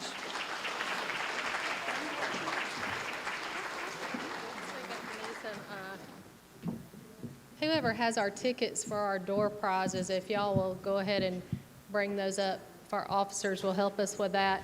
A couple of announcements that I want to make. Some of you may not realize that we have other Republican groups that you can get involved in.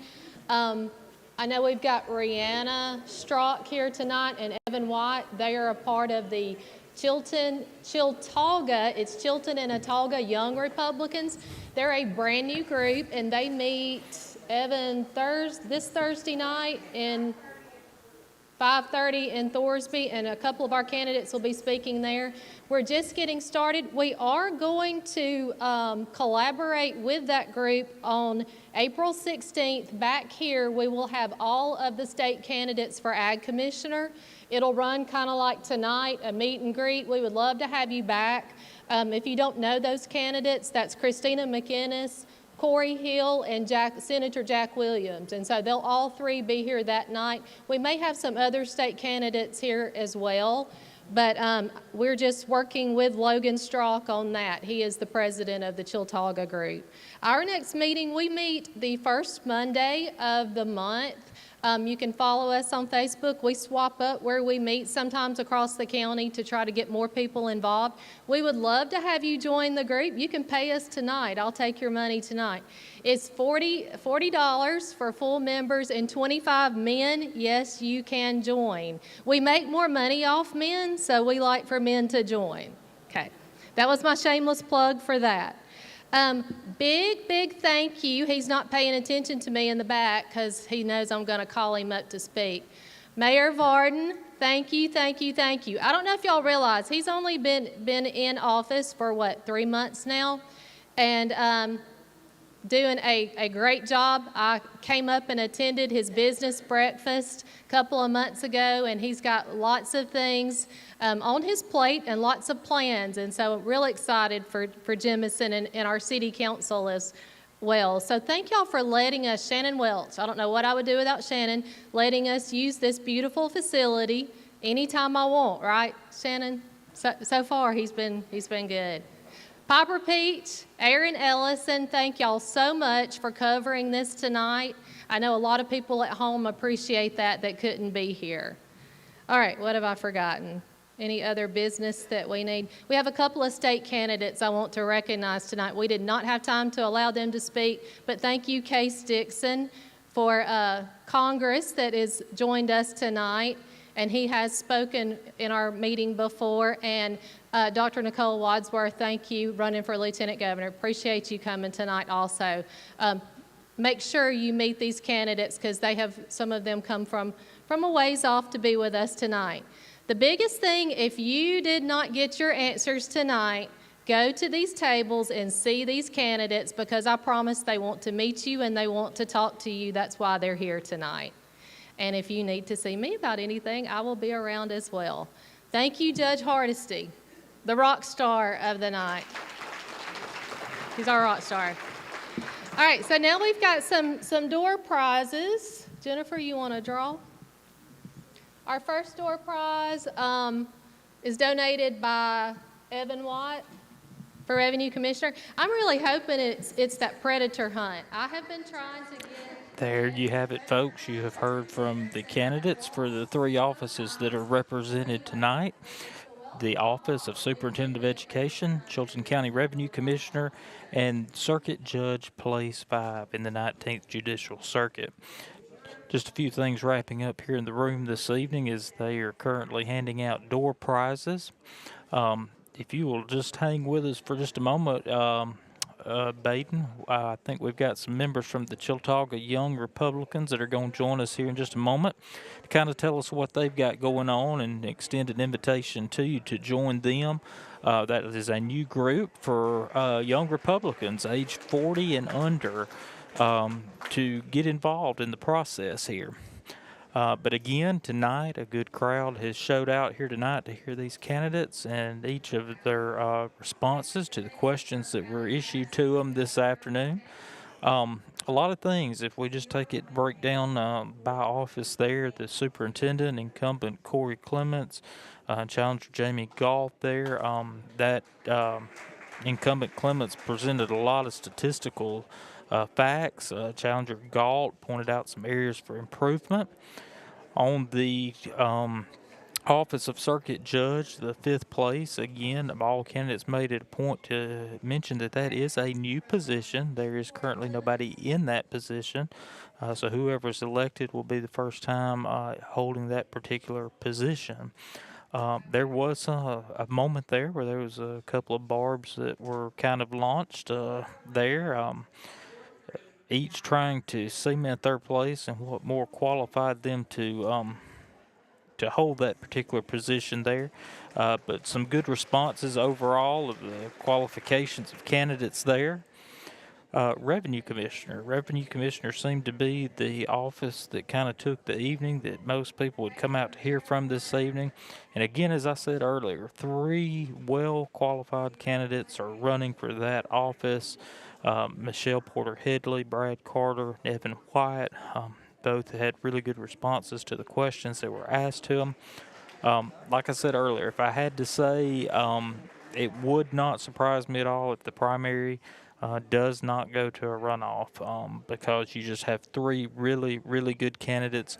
But to avoid the runoff, somebody's got to get to 50% plus 1. So not real sure with that, the dynamics of that, whether they will reach that that particular threshold or not. So I wouldn't be surprised to see a potential runoff in the Revenue Commissioner's race. Again, just to let our listeners know kind of what's going on in the room now, they're still handing out some door prizes from the different candidates present this evening. As you heard Ms. Robin Gray, there's also some state candidates here present tonight that were not involved in tonight's forum, but did choose to make an appearance and be here and represent their respective campaigns this evening. Just again, a very good turnout. If you heard, as Ms. Gray started the evening, a list of representatives from the different municipalities throughout the county, other county leaders, just a good show from across the board tonight. And again, just a terrific turnout for the Chilton County Republican women for this afternoon's event. Just very good to see people engage and engage these candidates.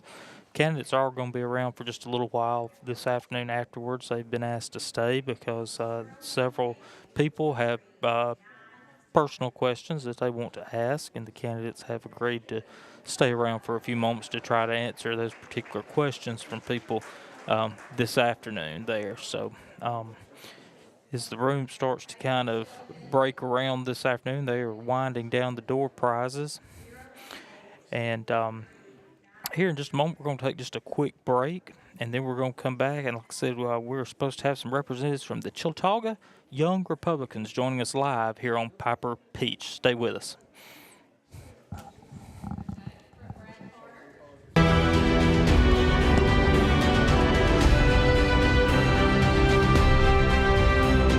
Drinking is deemed by many adults to be a rite of passage.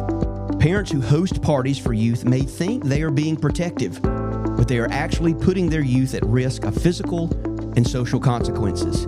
Know the truth. Underage drinking and social hosting is a bad mix. For more information, contact Central Alabama Wellness, 205-651-0077, or visit centralalabamawellness.org.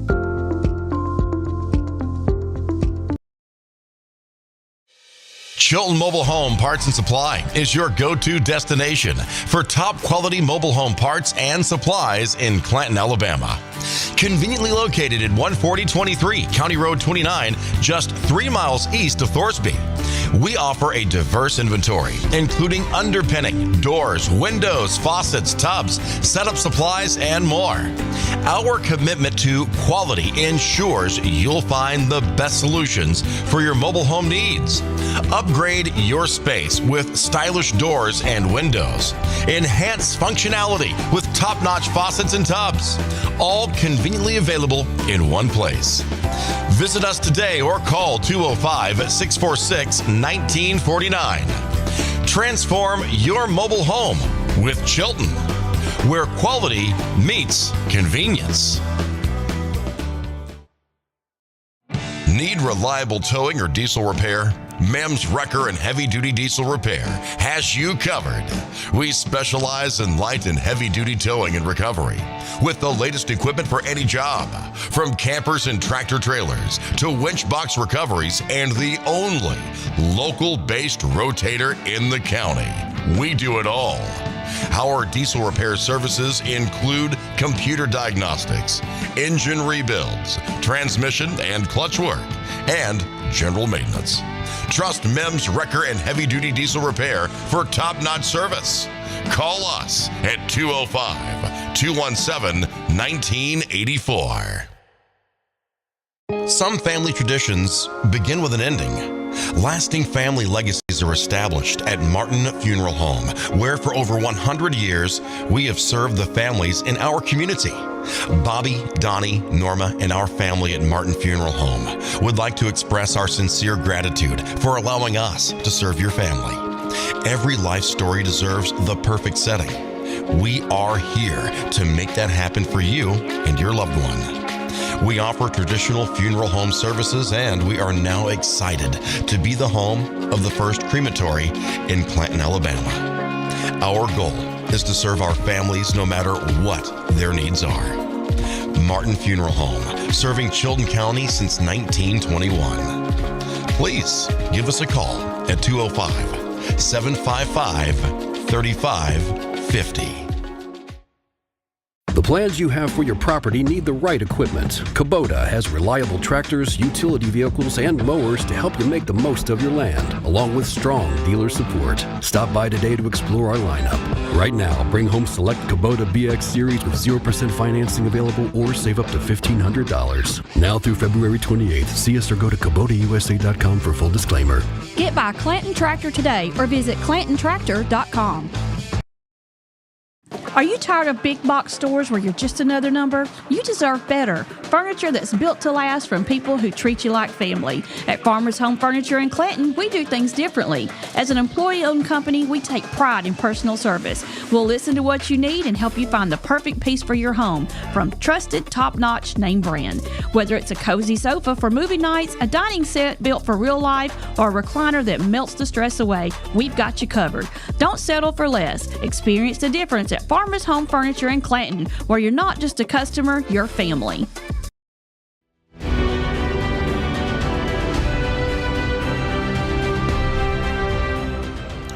We are back live here at the Jemison Municipal Complex this evening, where Ballots and BBQ has just wrapped up, an event sponsored by the Chilton County Republican Women's Group this afternoon. A tremendous turnout. It's concluded. People are visiting with their respective candidates there, trying to get their questions answered. As we wrap up this evening, I'm privileged to have here in the booth with me this afternoon Miss Rihanna Green-Strock. She is with the Chiltauga. Did I say that correct? Chiltauga. Chiltauga yes, you got it. Young Republicans group. This is a new group that has just started. Her husband Logan is the president of that group there. Some of y'all may know Miss Rihanna here, her family from down in Thorsby. Green family there, and the Garrison Farm and Home Center served the Chilton County community here for many years, so you may have seen her there. But Miss Rihanna, it's good to have you in the booth here with us this afternoon. Thank you for having me. I was a little nervous when you first asked about it. Nah, nothing to be nervous about. So let's jump right in. Tell us a little bit. I know you and Logan had kind of spearheaded this, the Chiltauga Young Republicans. So kind of tell us what kind of led to that and a little bit about the group. Well, yeah, me and Logan are heavily involved in a lot of different organizations throughout both Chilton and Autauga County. So I do a lot with the Farmers Federation and the agriculture community here, and he does too, being an ag teacher at Billingsley School. So we kind of just sat down one night where we were like, hey, how can we get more involved in the political aspect of things? And he was like, why don't we start the Chiltauga Young Republicans Club? And I was like, okay, let's do it. I don't know much about it. And so he dove off head first into learning how to start it and everything of what we needed to do. We just really wanted to get with like-minded young conservative people and get those people involved with others and be able to network with those political people, no matter whatever race you're in. But we have a lot of upcoming things, and we're excited about it. Absolutely. Tell our viewers and our listeners here this evening, I guess the criteria. If someone's interested in this group, kind of tell us. I know it's an age range. It's 40 and under. Am I correct in that? 18 to 40. 18 to 40. Okay. I've got a few months left. Yeah, it's okay. Just a few months. Come join us. So 18 to 40 there, and y'all, how often do y'all meet? So far, we've met every month. We were really nervous about how it was going to really take off, but it took off really strong, and we're really happy about that. So once a month, we've been meeting for those meetings. Our next upcoming meeting is this Thursday at, I believe, 6:30 at Helen Jenkins Chapel in Thorsby. We'd love to have those people 18 to 40, but we're also always welcoming those mentors and others that are even older than that. We'd love to have anybody that's willing to be able to be there. Absolutely. Well, good deal. And I know y'all are doing a lot of collaboration with Robin here with the Chilton County Women's group there. Yes, sir. I forgot to mention the speakers for the meeting for Thursday will be Jarrett Chin, he's running for state auditor, Corey Clements, who's of course running for superintendent for Chilton County, and then Miss Allie Patterson, who's running for district judge, place 5. Absolutely. But yes, sir, we're collaborating with Miss Robin on April the 15th for that forum for Ag Commissioner, so we're excited about that. Good deal, and glad that y'all have formed this group. We wish you well in that. If anybody has got experience in dealing with the agriculture, the conservative movement, I know you and Logan do, and I know y'all have got some other young political people that's involved in your group. So kind of get real quick before we leave, kind of let our viewers and listeners know who some of your leadership is in your group. Well, of course, our mentor is Miss Robin Gray, who's been helping us out. But of course, me, Logan, and myself, who are chairman. I'm the secretary / communications coordinator for the group, and then Evan White serves as our vice chair. We also have Trent Ray, who's in our club, who is town council for Thorsby. So a lot of other people, Ryan Cox, he serves on the Federation board. So for the county, so we're excited and hope to gain more people as it grows. Well, good deal. Remember, the Chiltauga Young Republicans Club meeting this Thursday at Thorsby at Helen Jenkins Chapel, 6:30? Yes, sir. 6:30. If you can, come out and join them. It's a good thing going on, especially for young conservatives. There is no greater time than now to get involved in not only your local community, but your county, state, and federal government. It's been a good evening here at Jemison this afternoon. Like I said, a good crowd. Before we sign off this afternoon, though, something I do want to let our viewers and listeners know this evening is none of this afternoon would be possible without our brave men and women in uniform who are now engaged in conflict in the Middle East as we speak. It's through the shedding of blood that we have freedom, that we can gather as we've gathered tonight and partake in truly a free election system, that we are able to be governed by those who we choose to govern us. And we know this afternoon as we draw to a close, and I don't know if this number's changed, we know of at least 6, I think was before I come in, the last number I'd seen, young men and women in uniform that have given their lives in the current conflict. And we just want to remember those families in our prayers this afternoon for the sacrifice that those people have made, the ultimate sacrifice, so that we can continue to be free and partake in just what we're partaking in tonight. So I encourage our viewers and our listeners this evening, join us in prayer for our men and women in uniform. Pray for our president, the leadership, as we, in this time of conflict, we know that the world depends on the United States. And it's through the conservative Christian values that we'll see it through.